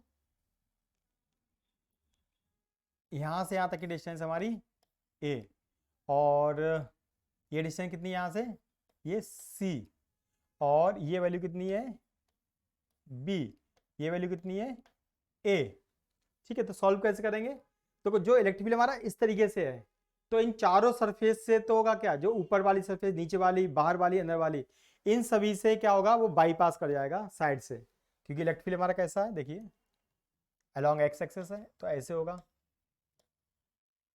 तो अगर मैं इस सरफेस को जो इधर से ये वाली सरफेस इसको 1 मान लूं और सबसे लास्ट वाली सरफेस 2 मान लूं, तो इलेक्ट्रिक फील्ड यहां से एंटर करेगा और यहां से लीव करेगा। लेकिन जो चारों सरफेस हैं, पहली सरफेस इस तरीके से, तो 9 इलेक्ट्रिक फील्ड के साथ एंगल किसका, एरिया वेक्टर का कितना होगा 90, पीछे वाली सरफेस का भी 90 होगा, नीचे वाली सरफेस का भी 90 होगा, बाहर वाली सरफेस का 90, तो cos 90 की वैल्यू होगी 0। तो चारों सरफेस पे फ्लक्स क्या होगा 0, केवल इस सरफेस पे होगा और इस सरफेस पे होगा। इनफैक्ट इस सरफेस पे पॉजिटिव होगा फ्लक्स और यहाँ पे नेगेटिव होगा। क्यों? क्योंकि इस सरफेस पे एरिया वेक्टर किधर है, इस सरफेस पे एरिया वेक्टर, ये एरिया वेक्टर बाहर को, ये एरिया वेक्टर हमारा बाहर को है, तो इस सरफेस पे एरिया वेक्टर हमारा इधर को होगा और इस सरफेस पे एरिया वेक्टर इधर को। तो यहाँ पे हमारा, यहाँ पॉजिटिव फ्लक्स बनेगा, हम कर चुके हैं, यहाँ पे नेगेटिव फ्लक्स बनेगा, ठीक है। चलो सॉल्व कर लेते हैं, कोई दिक्कत नहीं, छोटा सा ही पार्ट है। तो देखते हैं, तो हमें निकालना है, मान लो इस सरफेस को मैंने 1 बोला है, तो उसे 5 निकालेंगे। 5 क्या होगा, तो 5 होगा जो भी इलेक्ट्रिक फील्ड की इक्वेशन है उसमें इस कितनी दूरी पे है ये surface, x two A, x बराबर ए रख देंगे, और सरफेस का एरिया कितना बनेगा, जो ये सरफेस है एंट्री, उसकी हाइट कितनी ए और विड्थ कितनी है बी, तो ए इंटू बी, इसका एरिया बनेगा ए इंटू बी। तो इलेक्ट्रिक फील्ड की इक्वेशन में ए रख देंगे, एक्स टू ए पे रखेंगे, एरिया इतना है और वेक्टर कितना है एंगल, ये इलेक्ट्रिक फील्ड हमारा उधर को है और एरिया वेक्टर इधर को है, दोनों में एंगल हमारा 180 डिग्री, तो cos 180 वैल्यू -1 होती है, यहाँ रख देंगे, पुट कर देंगे, ठीक है। अब तो बहुत बार कर चुके हैं, पता हो गया आपको। और इस इक्वेशन में x बराबर a रखेंगे, इस इक्वेशन में 3 + 2x², तो 3 + 2, x का मतलब यहाँ पे a है, तो 2a² हो गया हमारा। तो इसको, ये हमारा बना हमारा flux 3 + 2a² into A B और माइनस में, तो इतना फ्लक्स हमारा माइनस में बना, ठीक है। वैल्यूज बाद में पुट कर देंगे, ए और बी की वैल्यूज रखी है हमारे पास। अब देखते हैं हमारा phi 2 कितना होगा, इस सरफेस से कितना फ्लक्स जुड़ा होगा, फाई टू करेंगे हमारा। हाँ, तो इलेक्ट्रिक फील्ड की इक्वेशन में कितना रखेंगे, क्या रखेंगे बताइए। इलेक्ट्रिक फील्ड की इक्वेशन में एक्स की वैल्यू क्या रखेंगे, क्योंकि हमारा एक्स पे डिपेंडेंट है। एक्स की वैल्यू उस यहां से इस सरफेस पे रखनी है, तो ये वैल्यू ए है, ये वैल्यू सी है, तो एक्स की वैल्यू रखेंगे, एक्स की वैल्यू रखेंगे ए प्लस सी, और एरिया फिर से ए इंटू बी होगा, और कॉस एंगल क्या होगा, इलेक्ट्रिक फील्ड इधर को है, एरिया वेक्टर भी इधर को है, तो कॉस 0 डिग्री यानी वैल्यू 1, यानी ऐसा होगा। बस वैल्यू पुट कर देंगे 3 प्लस 2, ए स्क्वायर का मतलब एक्स स्क्वायर, एक्स का मतलब ए प्लस सी, तो ए प्लस सी का होल स्क्वायर। ये हमारा इतना यहाँ पे इलेक्ट्रिक फील्ड फाई 1 यहाँ पे बना, फाई 2 यहाँ बना, और बाकी सभी पे है 0, तो नेट फ्लक्स हमारा बना दोनों का सम, दैट इज फाई नेट हमारा बना, ए बना हमारा पहले कितना था फाई 1, हाँ, minus 3 plus 2 A square into A B plus last वाला 3 प्लस 2 ए प्लस सी का whole square into A B, ये बना। ठीक है, तो ये रख देंगे, यहाँ वैल्यूज पुट कर देंगे। यहाँ पे गिवन है, आप क्वेश्चन में देखेंगे तो यहाँ पे वैल्यूज क्या क्या गिवन है देख लेते हैं, यहाँ नोट कर सकते हैं। देखिए ए और बी बराबर है 0.4, ए और बी बराबर है, ए और बी 0.4 है दोनों, और हमारा सी 0.6 है, सी कितना 0.6, नोट कर लीजिए। ये वैल्यू पुट करनी है हमें इसमें, ठीक है, ये वैल्यू में पुट करनी है। टिन टिन, चलिए वैल्यू पुट कर देते हैं। -3, क्या कर दिया, -3 प्लस 2, ए कितना 0.4, तो 0.4 का स्क्वायर करेंगे तो 0.16 आ जाएगा, ए इंटू बी, ए और बी बराबर है 0.4 यानी 0.16 प्लस ये वैल्यू कितनी है यहाँ पे 3 प्लस 2, और ए प्लस बी कितना है, ए और ए सॉरी ये ए प्लस सी है, ए प्लस सी कितना है, ए कितना 0.4 और सी कितना 0.6, तो ये 1 हो गया, तो 1 का स्क्वायर, और ए बी का मतलब वही पहले निकला था 0.16, तो इसको सॉल्व कर लेंगे। ठीक है, तो 0.16 कॉमन ले लो बाहर से ही, बाहर वाली ये वैल्यू बनी हमारी कितनी, ये माइनस में बनी, ये हमारा 0.32, तो 3.32 इंटू 0.16 हमने कॉमन ले लिया, बाहर जा चुका है, प्लस ये बना हमारा कितना 3 + 2 5, ये। ठीक है, तो अब इसको सॉल्व कर लेंगे, इसको सॉल्व कर लेंगे, मैं वैल्यू बताता हूँ देख के लिए आपको कितनी बनेगी, तो 5 माइनस 3.32, ये पॉइंट ये बन चुका 1.68 इंटू 0.16, 2.66, 0.2688, इतना हमारा फ्लक्स बना, जो भी इसकी यूनिट होती है यूनिट लगा देंगे, सही है। तो ये हमारा इतने यूनिट का फ्लक्स बना हमारा, तो नेट फ्लक्स हमारा पॉजिटिव बना, क्यों बना कि यहाँ पे इलेक्ट्रिक फील्ड ज़्यादा है तो यहाँ फ्लक्स ज़्यादा है, पीछे फ्लक्स हमारा कम है। ठीक है, इतना हमारा फ्लक्स बन चुका है। अब यहाँ पे इसी में क्वेश्चन उन्होंने पूछा है, what is the net charge enclosed by the surface, इसके अंदर कितना चार्ज हमारा, इसके अंदर एज्यूम करें कितना चार्ज हमारा हुआ। अच्छा, चार्ज क्यों हुआ, तो गॉस लॉ ये कहता है कि अगर किसी सरफेस से नेट फ्लक्स बाहर जा रहा है तो उसके अंदर कुछ ना कुछ चार्ज होगा, है ना, अगर चार्ज होगा ही नहीं तभी तो फ्लक्स नहीं है, लेकिन यहां से क्या नेट फ्लक्स इस सरफेस से है, नेट फ्लक्स है, निकल ज्यादा रहा है, एंटर कम हो रहा है, यानी कि नेट फ्लक्स है, और नेट फ्लक्स है तो कुछ नेट चार्ज होगा, तो वो कैसे निकालेंगे, बहुत आसान है। तो हमारा हम फॉर्मूला यूज करेंगे उसे, वहां पर कौन सा फॉर्मूला यूज करेंगे, तो हमारा फ्लक्स होता है गॉस लॉ के हिसाब से क्यू बाई एप्सिलॉन नॉट, तो क्यू कितना हो जाएगा, क्यू बराबर 5 into epsilon naught, 5 into epsilon naught, pi की वैल्यू कितनी आ चुकी है 0.2688 इंटू 8.86 इंटू 10⁻⁻12, इसको सॉल्व कर लो, कोई दिक्कत नहीं है, इतने कूलाम का हमारा चार्ज बन गया, इतने कूलाम का हमारा चार्ज बन गया। ठीक है, आगे बढ़ते हैं। बहुत सिंपल क्वेश्चन है। A point charge Q is fixed at the origin, origin पे हमारा चार्ज रखा हुआ है और electric flux passing through the infinite plane y equals to A. y equals to A का मतलब एक प्लेन है, उस पर हर जगह y की वैल्यू कितनी है, a। इसका मतलब वो हमारा एक बहुत बड़ा प्लेन है, इनफाइनाइट, सब तरफ इनफाइनाइट है, लेकिन वो प्लेन क्या है, ऊपर है, कितने नीचे वाली ओरिजिन से कितना ऊंचाई पे है, a। तो कितना फ्लक्स इससे पास होगा। तो क्वेश्चन देखने में अजीब लगेगा लेकिन कुछ भी क्वेश्चन नहीं है, इंटीग्रेशन से सॉल्व नहीं करेंगे, नॉर्मल तरीके से भी सॉल्व कर सकते हैं। कि जो चार्ज है, ये जो चार्ज जैसे टोटल फ्लक्स कितना निकलता है बताइए, क्यू चार्ज से कितना फ्लक्स निकलता है, तो टोटल फ्लक्स निकलता है हमारा Q by epsilon not, Q by epsilon not, इतना चार्ज इतना फ्लक्स हमारा निकलता है। तो इसका आधा फ्लक्स तो ऊपर जाता है, सही है, आधा फ्लक्स ऊपर जाएगा और आधा फ्लक्स कहीं ना कहीं नीचे आएगा। जो नीचे ऐसे मानो, ऐसा कर सकते हैं, इसको एक हेमीस्फीयर में कंसीडर करो, मान लो इमेजिन करो कि एक हमने एक हेमीस्फीयर ले रखा है, जो आधा हेमीस्फीयर इधर है और आधा हेमीस्फीयर इधर है। तो ऊपर वाले हेमीस्फीयर से भी कुछ फ्लक्स पास होगा भाई, कहीं ना कहीं आगे चल के हमारा एक प्लेन से पास होगा, और प्लेन भी इतना बड़ा इनफाइनाइट, चार्ज से छोटा है, प्लेन इनफाइनाइट है, तो कहीं ना कहीं वो प्लेन को कट करेगा। तो आधा फ्लक्स हमारा ऊपर जाएगा, आधा फ्लक्स नीचे, भाई ऊपर वाला फ्लक्स इससे टच करेगा, तो हमारा आंसर होगा नेट फ्लक्स का हाफ। तो नेट फ्लक्स जो भी है उसका हाफ, तो फ्लक्स हमारा यहाँ पे होगा 1/2 क्यू बाई एप्सिलॉन नॉट, जो क्यू बाई एप्सिलॉन नॉट का हाफ, यानी half Q by epsilon not, इसका आंसर आ जाएगा। नॉर्मल सा क्वेश्चन है, ये बड़ा इंटरेस्टिंग क्वेश्चन है भाई।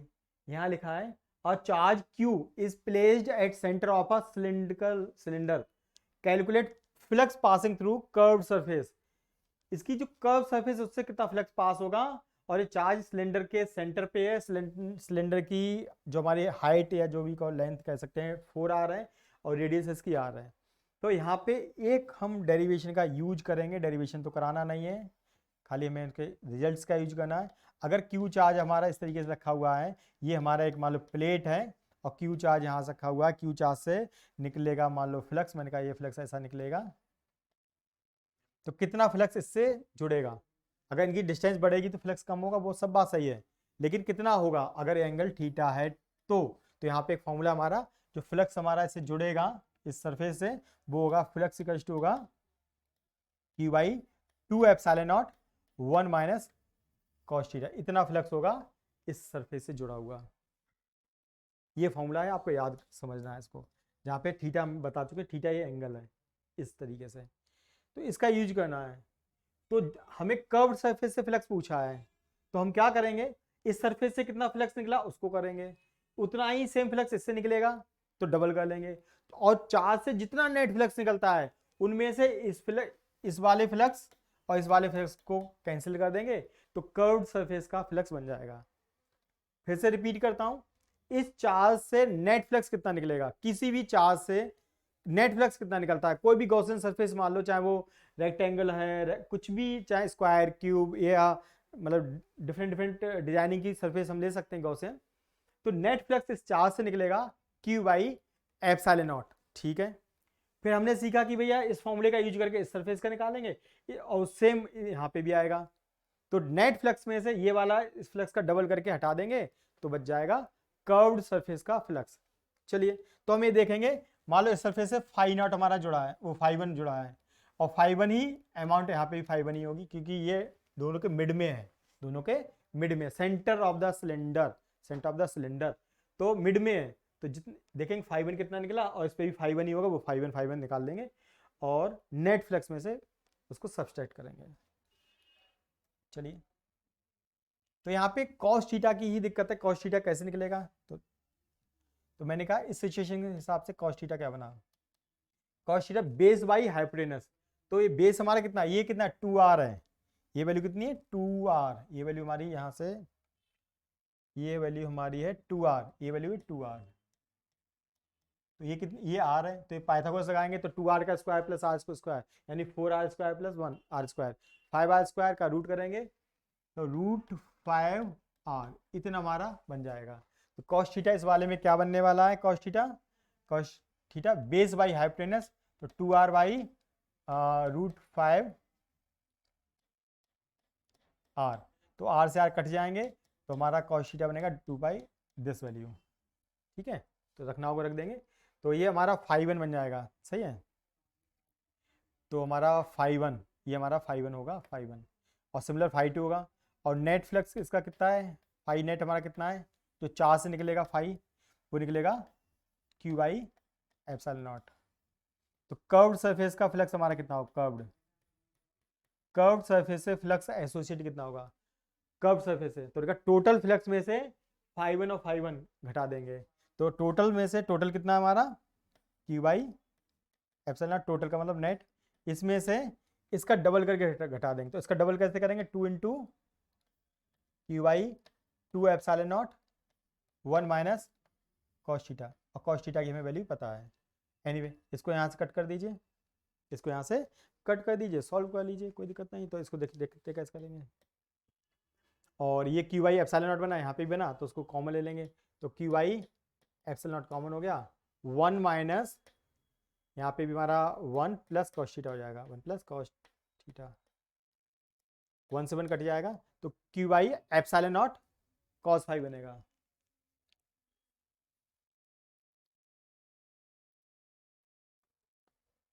तो इसको रखेंगे हम, ठीक है, इक्वल्स टू Q/ε0, और cos थीटा कितना है, ये वैल्यू 2/√5।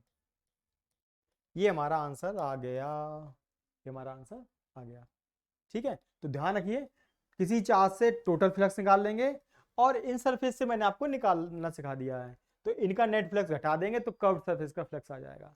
ये याद रखिए फॉर्मूला, फ्लक्स कितना जुड़ा हुआ है इस डिस्क से, Q/2ε0 1 minus cos theta, cos theta figure के हिसाब से बदलता रहेगा। हमारा ये जग की डिजाइनिंग है, कोई भी मग बना हुआ है जैसा भी है, और उसके जो माउथ है, माउथ से h डिस्टेंस अंदर एक चार्ज रखा Q, और जो माउथ है ये हमारा सर्कुलर है, इसकी रेडियस हमारी r है।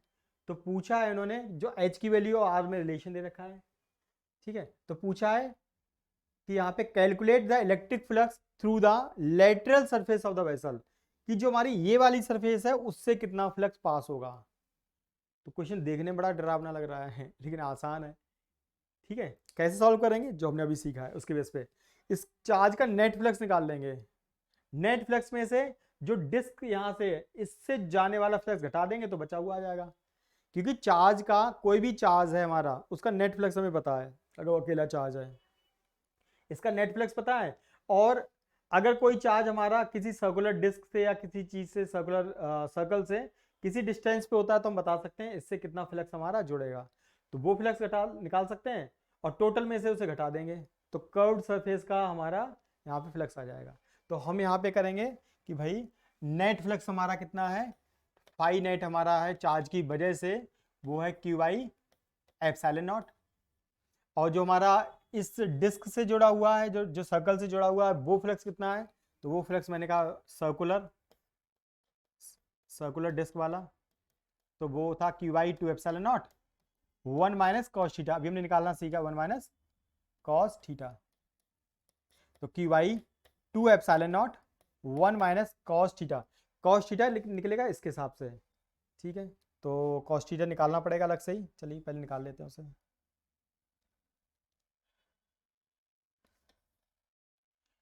तो cos थीटा के लिए क्या निकलेगा, बेस बाई हाइपोटेनस, तो बेस तो हमारा h है, और हाइपोटेनस कितना हमारा, ये h और r से ये बनेगा हाइपोटेनस हमारा, ये रूट में h² plus r², h by this, और हमारा h कितना है, ये r की टर्म्स में है, तो h को r की टर्म से रिप्लेस कर देंगे, तो h हमारा कितना है √3r, तो इसका स्क्वायर करेंगे, h² बनेंगे तो 3r² प्लस r², तो 4r², 4r² का मतलब 2r, 4r² का मतलब 2r।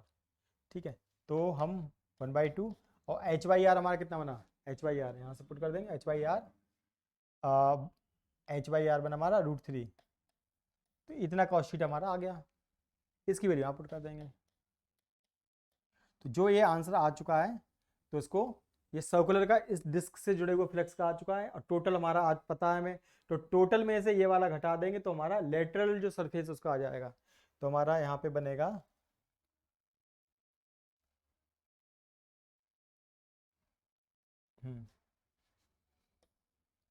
तो हमारा जो फाई जो लेटरल आएगा, तो Q Y epsilon not minus this value, Q Y 2 epsilon not 1 minus 3/2। इसको आप सॉल्व कर सकते हैं, ठीक है, इसको आप सॉल्व कर सकते हैं, ठीक है। चलो थोड़ा तो सॉल्व हो ही है proper. Q Y epsilon not minus Q Y 2 epsilon naught और minus minus plus Q Y 2 epsilon naught और √3/2, √3/2। ये 1 में से हाफ जाएगा तो हमारा हाफ बचेगा, तो क्यू वाई 2 एप्सिलॉन नॉट बचेगा यहाँ पे, plus Q Y 2 epsilon not √3/2। तो हम देख सकते हैं क्या बचा हमारा।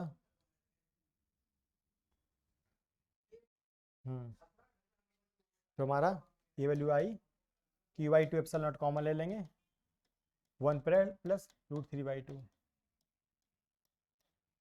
आंसर आ गया, ठीक है। क्यू है।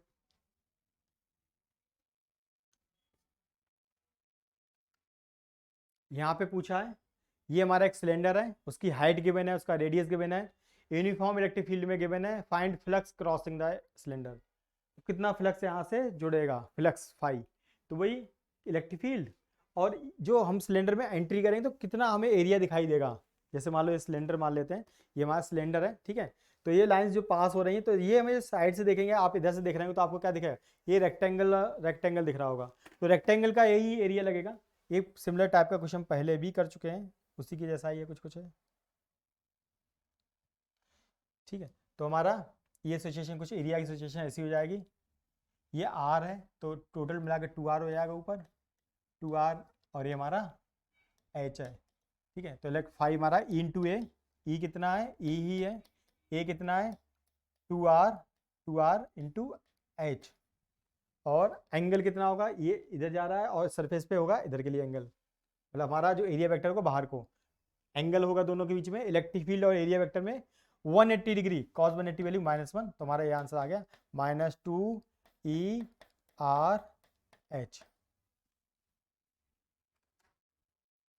ये अच्छा क्वेश्चन है, ठीक है।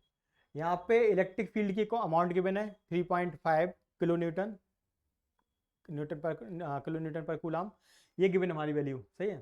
तो ये हमारा अलोंग द एक्स एक्सिस है, अलोंग द एक्स एक्सिस, और रेक्टेंगुलर प्लेन, एक रेक्टेंगुलर प्लेन है जिसकी विथ हमें वाइड दे रखा है, उतना लॉन्ग दे रखा है, तो बता, और प्लेन कहाँ पे, तो दो सिचुएशन, तीन सिचुएशन हमारे पास में, वो प्लेन यहाँ हो सकता, ऐसा हो सकता है, ऐसा या ऐसा, तो हर एक केस में हमें क्या बताना है, कितना फ्लक्स उससे पास करेगा, कितना फ्लक्स पास करेगा। चल देखते हैं।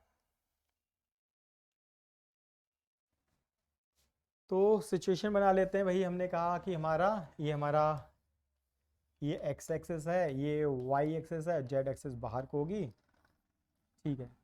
रेक्टेंगुलर प्लेन हमारा जो है, ठीक है, उसका एरिया कितना है रेक्टेंगुलर प्लेन का, तो एक ही बार में ले लेते हैं, एरिया हमारा कितना होगा, तो वाइड है और लॉन्ग, सही, वाइड हमारा 0.35, लॉन्ग कितना 0.7, तो इतना हमारा, और दोनों मीटर में, तो मीटर स्क्वायर हमारा इतना एरिया बनेगा।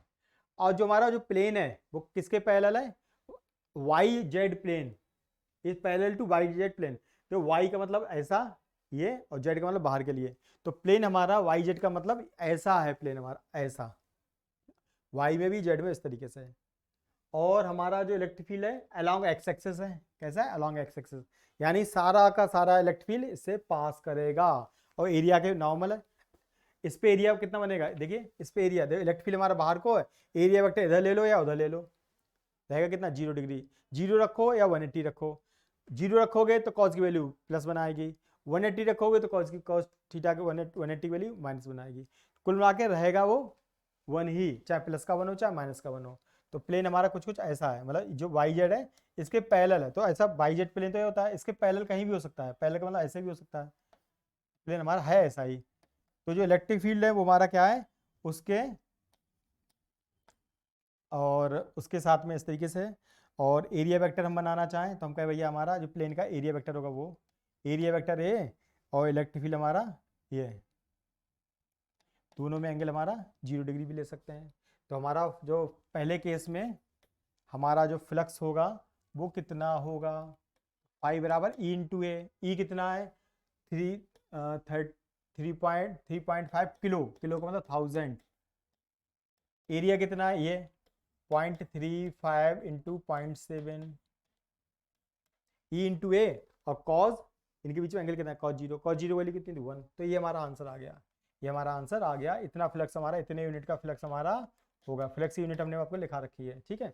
सेकेंड सिचुएशन में क्या होगा, बी पार्ट करते हैं। बी में क्या होगा, प्लेन हमारा क्या है, parallel to X Y plane. X Y का मतलब एक्स और वाई में है हमारा प्लेन, ठीक है। ये एक्स एक्सेस है नीचे और वाई है, यानी ऐसा। उस समय और इलेक्ट्रिक फील्ड तो हमारा पहला ही है अलॉन्ग एक्स एक्सेस। तो इससे कितना फ्लक्स पास होगा, 0 पास होगा, 0 पास होगा। सब इसके पास से गुजरते चले जाएंगे, सब इसके पास से गुजरते चले जाएंगे। मतलब ऐसी सिचुएशन है कि हमारा फील्ड यह है, मतलब ये हमारा प्लेन है और इलेक्ट्रिक फील्ड हमारा ऐसा है, तो इससे इंटरेक्ट ही नहीं करेगा। एक तरीका तो ऐसे तो हम यहाँ बोलेंगे फ्लक्स हमारा सेकंड केस में कितना 0। दूसरा तरीका बोल सकते हैं कि इलेक्ट्रिक फील्ड हमारा ये है और इसका एरिया वेक्टर, इस प्लेन पे जो एरिया वेक्टर है वो बाहर को है। दोनों में एंगल कितना है, थीटा कितना है 90 डिग्री। तो हम जो रखेंगे ई ए कॉस 90 डिग्री, तो कॉस 90 वैल्यू क्या आती है 0, तो हमारा फ्लक्स तब भी 0 हो जाएगा। तो आप चाहे तो विजुलाइजेशन से समझिए, चाहे इसको करके देखिए। नेक्स्ट पार्ट लास्ट इसका, जो हमारा जो प्लेन है, जो हमारा प्लेन है कंटेन्स द वाई एक्सिस। उसमें वाई एक्सिस तो है, वाई एक्सिस पे तो आ रहा है वो, and it's normal makes angle of 60 degree with x axis. इसका जो प्लेन का जो एंगल है वो एक्स एक्सिस से 60 डिग्री बना रहा है। देखिए ये एक्स एक्सिस से कितना बना रहा है इसका plane, and it's normal, normal. तो ये प्लेन का जो नॉर्मल अभी कितना एंगल बना रहा है एक्स एक्सिस से 0, और ये ऐसे टर्न अभी कितना बना 90, लेकिन इसने कितना बोला 60 डिग्री बना रहा है। तो अगर मैं इसका जो नॉर्मल है 60 डिग्री बना रहा है, तो नॉर्मल 60 डिग्री, नॉर्मल इधर को है और इलेक्ट्रिक फील्ड तो अलॉन्ग एक्स एक्सिस ही है, तो दोनों में एंगल कितना होगा 60 डिग्री। तो जो हमारा फ्लक्स का आंसर जो पहले आ चुका है, ठीक है, उसी में थोड़ा मॉडिफिकेशन हो जाएगा। तो फ्लक्स हमारा होगा ई इंटू ए। ई कितना है 3.5 किलो न्यूटन। ई एरिया कितना था 0.35 इंटू 0.7, और कॉस कितना लगेगा, कॉस 60 डिग्री लगेगा। कॉस 60 वैल्यू क्या होती है, जो साइन 30 के बराबर होता है, यानी 1/2, यानी इस फ्लक्स का हाफ। तो जो हमारा जो फ्लक्स आया है फ्लक्स सी केस में, जो पहले वाले फ्लक्स का क्या हो जाएगा, जो ए केस में फ्लक्स आया था उसका हाफ। जो भी वैल्यू आई होगी आप कर सकते हैं, कैलकुलेशन है नॉर्मल से। तो इसमें जो आंसर आया होगा उसका हाफ, और बी वाले में आंसर 0। यहां देखते हैं, on a day above the earth surface when a thunderstorm is brewing a vertical electric field magnitude this। Electric field हमारा ऊपर से नीचे आ रहा है। Car having a rectangular size 6/3 is travelling along the road sloping downward. नीचे को आ रही है कार ऐसे 60 डिग्री पे। तो इलेक्ट्रिक फ्लक्स बताना है कि कार के बॉटम से कितना पास होगा। तो जितना फ्लोर से आएगा उतना ही बॉटम से पास होगा। तो वैल्यूज आप नोट कर लीजिए, ये वैल्यूज हैं। अब हम इसको करते हैं सॉल्व, थोड़ा डायग्राम बनाते हैं, देखते हैं कैसे बनेगा। तो हमारा ये स्लोप है और कार हमारा जैसा भी इस तरीके जो भी कार है, सही, कार का ऊपर का फेस जो होगा इस तरीके से, कार नीचे को आ रही है, एंगल हमारा 60 डिग्री है। इलेक्ट्रिक फील्ड ऊपर से नीचे आ रहा है, ऊपर से नीचे आ रहा है। तो फ्लक्स बताना है, ठीक है। तो क्या करेंगे, इलेक्ट्रिक फील्ड के अमाउंट हमें पता है, एरिया पता है, और एंगल देखेंगे क्या वो 60 डिग्री लगेगा, कुछ और लगेगा, बस कुछ नहीं। तो फ्लक्स क्या होता है हमारा ई इंटू ए कॉस थीटा, बस। ई कितना है, देखिए ई गिवन हमारा, ये वैल्यू ई है। ए कितना है 6/3 यानी 18 मीटर स्क्वायर, ठीक है। एंगल की प्रॉब्लम बस, ठीक है। तो देखो एंगल कैसे निकालेंगे, एंगल ऐसे निकालेंगे इसके बॉटम, देखिए। तो बॉटम वाली सरफेस की बात की, बॉटम वाली ये है।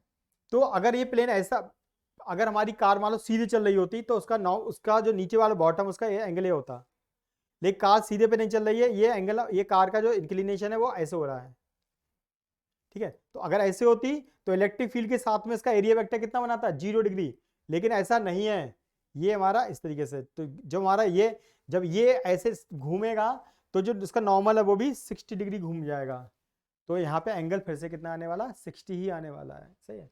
तो एंगल हमारा 60, तो वैल्यू पुट कर देते हैं 2 × 10⁴, एरिया है हमारा 6 × 3 यानी 18 मीटर स्क्वायर, और cos 60 की वैल्यू होती है हाफ, cos 60 वैल्यू हाफ, तो ये आपका कट जाएगा, तो आगे 18 × 10⁴, इतनी हमारा इतना यूनिट का फ्लक्स हमारा बना,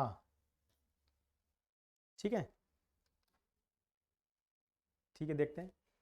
आ loop of radius this is rotated in a uniform electric field until the position of maximum electric flux is found। वो एक हमारा जो है सर्कल वो घूमता चला रहा है, उस जगह रुक गया जब मैक्सिमम फ्लक्स पास कर रहा है उससे। तो मैक्सिमम फ्लक्स पास करने के मतलब क्या, जैसे मान लो क्या है, इलेक्ट्रिक फील्ड ऐसा है, तो ये घूम रहा था लेकिन कब रुका, ऐसे रुक गया, तभी तो मैक्सिमम फ्लक्स पास होगा।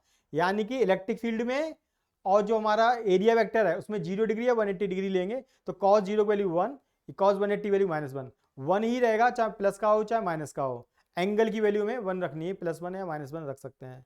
तो मैग्नीट्यूड पूछा, उससे पूछा ये बोले माइनस प्लस की कोई दिक्कत नहीं है, मैग्नीट्यूड बताओ, तो हमने कहा चलो ठीक है, एंगल तो हम रख देंगे कि इलेक्ट्रिक फील्ड हमारा ऐसा है और ये कब रुक गया, घूम रहा था लेकिन रुक गया ऐसी सिचुएशन में जब इसका सारा फ्लक्स इससे पास हो रहा है, मैक्सिमम फ्लक्स पास हो रहा है, ठीक है, तो हम रुक गए उस जगह पे, ठीक है। तो कितना होगा हमारा इलेक्ट्रिक फ्लक्स का अमाउंट, E × cos थीटा, तो E हमारा कितना है, देखिए ये गिवन हमारा E हम लगा देंगे 5.04 × 10⁵ newton metre square by coulomb square, इतना हमारा इलेक्ट्रिक फील्ड है, ठीक है। और हमारा एंगल हमारा हम ले लेंगे इसमें 0 डिग्री, ठीक है। और एरिया हमारा कितना है, ये उसकी रेडियस है 4 सेंटीमीटर स्क्वायर, तो उसका एरिया कितना होगा πr², पाई और 40 को मीटर में कन्वर्ट करेंगे 0.40 का स्क्वायर, ठीक है। तो इलेक्ट्रिक फील्ड हमें पता है, ये पता है, ये पता है, तो क्या फॉर्मूला बना हमारा फ्लक्स का, E × A, ए का मतलब ये वैल्यू, पाई × 0.4 का स्क्वायर, और cos 0 डिग्री, cos 0 वैल्यू 1, तो ये हमारा इतना फ्लक्स हो जाएगा जो भी इसकी यूनिट आएगी, ठीक है। कैलकुलेशन कर लीजिए, सिंपल सा है, या मैं बता ही देता हूँ, कोई दिक्कत नहीं, कर सकते हो आप, मैं बता देता हूँ। 0.4 का मतलब या 0.16, ये वैल्यू 0.16 आ गई का स्क्वायर, नहीं अब 0.16 आ चुकी है हमारी, 0.16 × 50 कितना बचा, 50 यानी कि 8 × 3.14, 25.12, ये आया 25.12, और हमारा 10⁵ इतना फ्लक्स आ गया। चलिए यहाँ पे देखेंगे, ये आपको करना है, बताइए। तो इलेक्ट्रिक फील्ड हमारा क्या है, ये हमारा इलेक्ट्रिक फील्ड के अमाउंट के बिना है,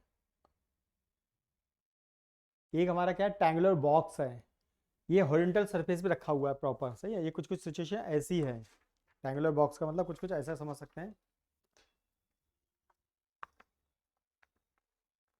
ये इस तरीके से, देखिए इस तरीके से, हाँ हाँ इस तरीके से, ठीक है।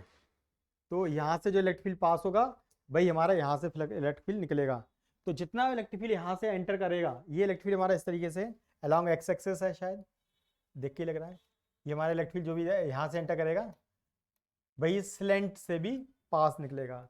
तो पूछा है वर्टिकल रेक्टेंगल सरफेस से फ्लक्स कितना होगा, इस वाले से जो पीछे वाला है, उसका एरिया कितना है 30 × 10, इलेक्ट्रिक फील्ड कितना है इतना, एंगल कितना होगा, इलेक्ट्रिक फील्ड हमारा ऐसा है और उस पर एरिया वेक्टर कैसे बनेगा ऐसा, तो एंगल हमारा होगा 180 डिग्री, यानी माइनस का फ्लक्स बनेगा, आप निकाल सकते हैं इस बार तो, ठीक है।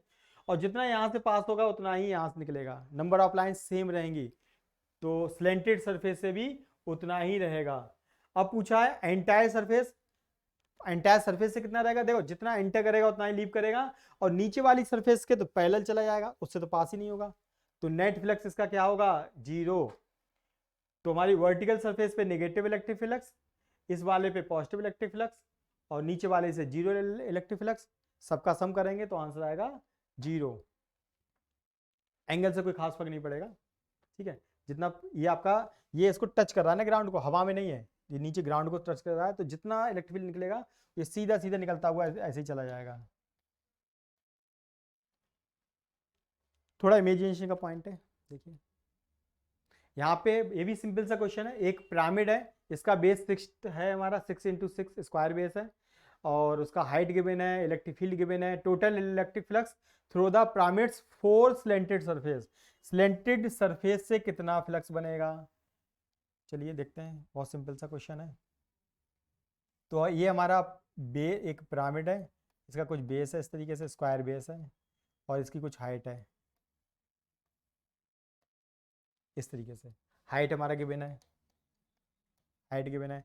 इलेक्ट्रिक फील्ड हमारा कैसा होगा बाय डिफॉल्ट, वर्टिकल बोला, वर्टिकल बोला ऐसे, वर्टिकली डाउनवर्ड नहीं बोला, वर्टिकली बोला तो बाय डिफॉल्ट वर्टिकली अपवर्ड लेंगे। तो हमारा स्लेंटेड सरफेस से कितना होगा, तो स्लेंटेड से उतना ही होगा जितना बेस से नीचे आया होगा, वही निकलेगा कि सीधा सीधा जा रहा है, सही है। और नीचे वाली सरफेस पे कितना होगा, नीचे वाली सरफेस पे जो हमारा बनेगा एरिया वेक्टर वो नीचे को बनेगा, तो नीचे वाले सरफेस पे फ्लक्स बनने वाला नेगेटिव, क्योंकि एरिया वेक्टर नीचे, इलेक्ट्रिक फील्ड ऊपर, तो इसका एरिया, इसका बनेगा फ्लक्स नेगेटिव, तो स्लेंट सरफेस का बनेगा पॉजिटिव, ठीक है। तो बस वही निकाल देंगे। तो इसका एरिया कितना है नीचे वाले का, बेस स्क्वायर बेस 6 × 6, और ये वैल्यू, और एंगल कितना cos 180, तो हमारा फ्लक्स हो जाएगा E × A। ई कितना है 52 न्यूटन पर कूलाम, और ए कितना है 6 × 6 36 मीटर स्क्वायर, और एरिया वेक्टर नीचे को, इलेक्ट्रिक फील्ड ऊपर को, तो हमारा नीचे वाले से बनेगा cos 180 डिग्री। तो नीचे वाले का आंसर आया हमारा माइनस में जो वैल्यू होगी 52 × 36 1872 यूनिट्स। इतना हमारा इलेक्ट्रिक फ्लक्स बना नीचे वाले से, बेस से, ये बना बेस से जुड़ा हुआ, और स्लेंटेड सरफेस से इतना पॉजिटिव बन जाएगा। ये स्लेंटेड सरफेस प्लस का 1872 यूनिट, ठीक है। ठीक है, इसमें देखिए कितना इलेक्ट्रिक फील्ड पास होगा, ठीक है। आप सोचे इतने सारे क्वेश्चंस एक सिमिलर ही है सारे के सारे, तो जो इलेक्ट्रिक फील्ड पास होगा वो, ये इसके सामने एक ऐसा पड़ा ये कोन पड़ा, तो उसको अगर कोन को ऐसे देखेंगे, साइड से देखेंगे तो आपको ट्रायंगल दिखाई देगा। तो कुछ नहीं करना है, ये ट्रायंगल का एरिया निकालना है, और नीचे बेस, इसकी रेडियस कितनी है r, हाइट कितनी है h, बस ऐसे ही ओवरऑली सॉल्व हो जाएगा, ठीक है। तो इलेक्ट्रिक फ्लक्स कितना पास करेगा, ठीक है, तो इस सरफेस पे नेगेटिव में होगा, क्योंकि सरफेस का कहीं ना कहीं एरिया वेक्टर क्या होगा, बाहर को, इलेक्ट्रिक फील्ड अंदर को। कोई बात नहीं, प्लस माइनस की दिक्कत नहीं है। तो ई कितना है, ई हमारा कितना गिवन है, ई को ई माना है, एरिया इसका कितना होगा, ये ट्रायंगल बन गया, तो बेस इंटू हाइट और उसका डबल, तो हाफ h × r का double of half h × r का, और एंगल हमारा cos 180 यानी कि -1, 2 से 2 कट जाएगा, 2 EH R। कितना सिंपल क्वेश्चन है, बड़ा कितना दिख रहा है, ठीक है। ये लास्ट हमारा बहुत सिंपल है। यहाँ पूछा है क्यू चार्ज हमारा है, एक हमारा जो हेमीस्फीयर है उसकी रेडियस r है, उसके सरफेस से जस्ट ऊपर रखा हुआ है। तो what is the electric flux through curved surface, जो नीचे वाली कर्व्ड सरफेस से कितना होगा, तो कर्व सरफेस से वही होगा जो यहाँ से हमारा इस सर्कल से जुड़ा होगा, तो सर्कल से नीचे जो ऐसे जाएगा इलेक्ट्रिक फ्लक्स इस तरीके से, तो जितना हमारा सर्कल से जुड़ा होगा वो पीछे को भी जाएगा उधर, सही है, ठीक है। इस तरीके से, मतलब ये हमारा एक तरीके से बाउल है, बाउल के ऊपर रखा हुआ, तो जो सारा फ्लक्स नीचे को इधर उधर सब तरफ जाएगा, वो फ्लक्स हमारा जो सर्कल से जुड़ेगा वही नीचे से आएगा, दोनों का बराबर होगा। अब किसी भी चार्ज से नेट फ्लक्स कितना निकलता है, किसी भी चार्ज से नेट फ्लक्स हमारा कितना निकलता है, तो नेट फ्लक्स जो हमारा होता है किसी भी चार्ज से, कितना चार्ज है तो यहाँ तो क्यू ही है, एप्सिलॉन नॉट, टोटल फ्लक्स इतना है, इस वो ऊपर भी जाएगा नीचे भी जाएगा, तो उसका हाफ फ्लक्स नीचे जाएगा, हाफ फ्लक्स नीचे आएगा। तो हमारा जो तो इसका हाफ कितना होगा दिस, तो इतना फ्लक्स हमारा नीचे को जाएगा। जो नीचे को जाएगा भाई सर्कल से बिलोंग करेगा, भाई हमारा स्लेंटेड सरफेस से बिलोंग करेगा। तो इसका आंसर यही है। क्वेश्चन बड़ा दिख सकता है लेकिन है इतना। प्लस माइनस का यहाँ पे गेम हो सकता है अगर आप कहें तो। स्लेंटेड सरफेस जो यहाँ पे कर्व सरफेस है, यहाँ पे एरिया वेक्टर क्या होगा, नीचे को होगा, तो यहाँ पे तो प्लस बनेगा। और इस सर्कुलर सरफेस पे हमारा जो फ्लक्स बनेगा नेगेटिव, क्यों, क्योंकि सरफेस पे बनेगा एरिया वेक्टर ऊपर और इलेक्ट्रिक फील्ड नीचे। तो ऊपर हमारा इलेक्ट्रिक फ्लक्स बनेगा नेगेटिव, नीचे बनेगा हमारा पॉजिटिव। ठीक है, तो वो तो ठीक है, मैग्नीट्यूड के रूप में बता दिया हमने। तो नीचे पॉजिटिव रहेगा, ऊपर नेगेटिव रहेगा, लेकिन दोनों का मैग्नीट्यूड बराबर होगा। वो कितना होगा, नेट फ्लक्स का हाफ। सिंपल। चलिए, आपका कोई भी इंक्वायरी हो इस पे तो आप उससे पूछ सकते हैं। आपको इसमें मेरा नंबर भी मेंशन किया हुआ है और आप कमेंट कर सकते हैं, कॉल कर सकते हैं। Thank you.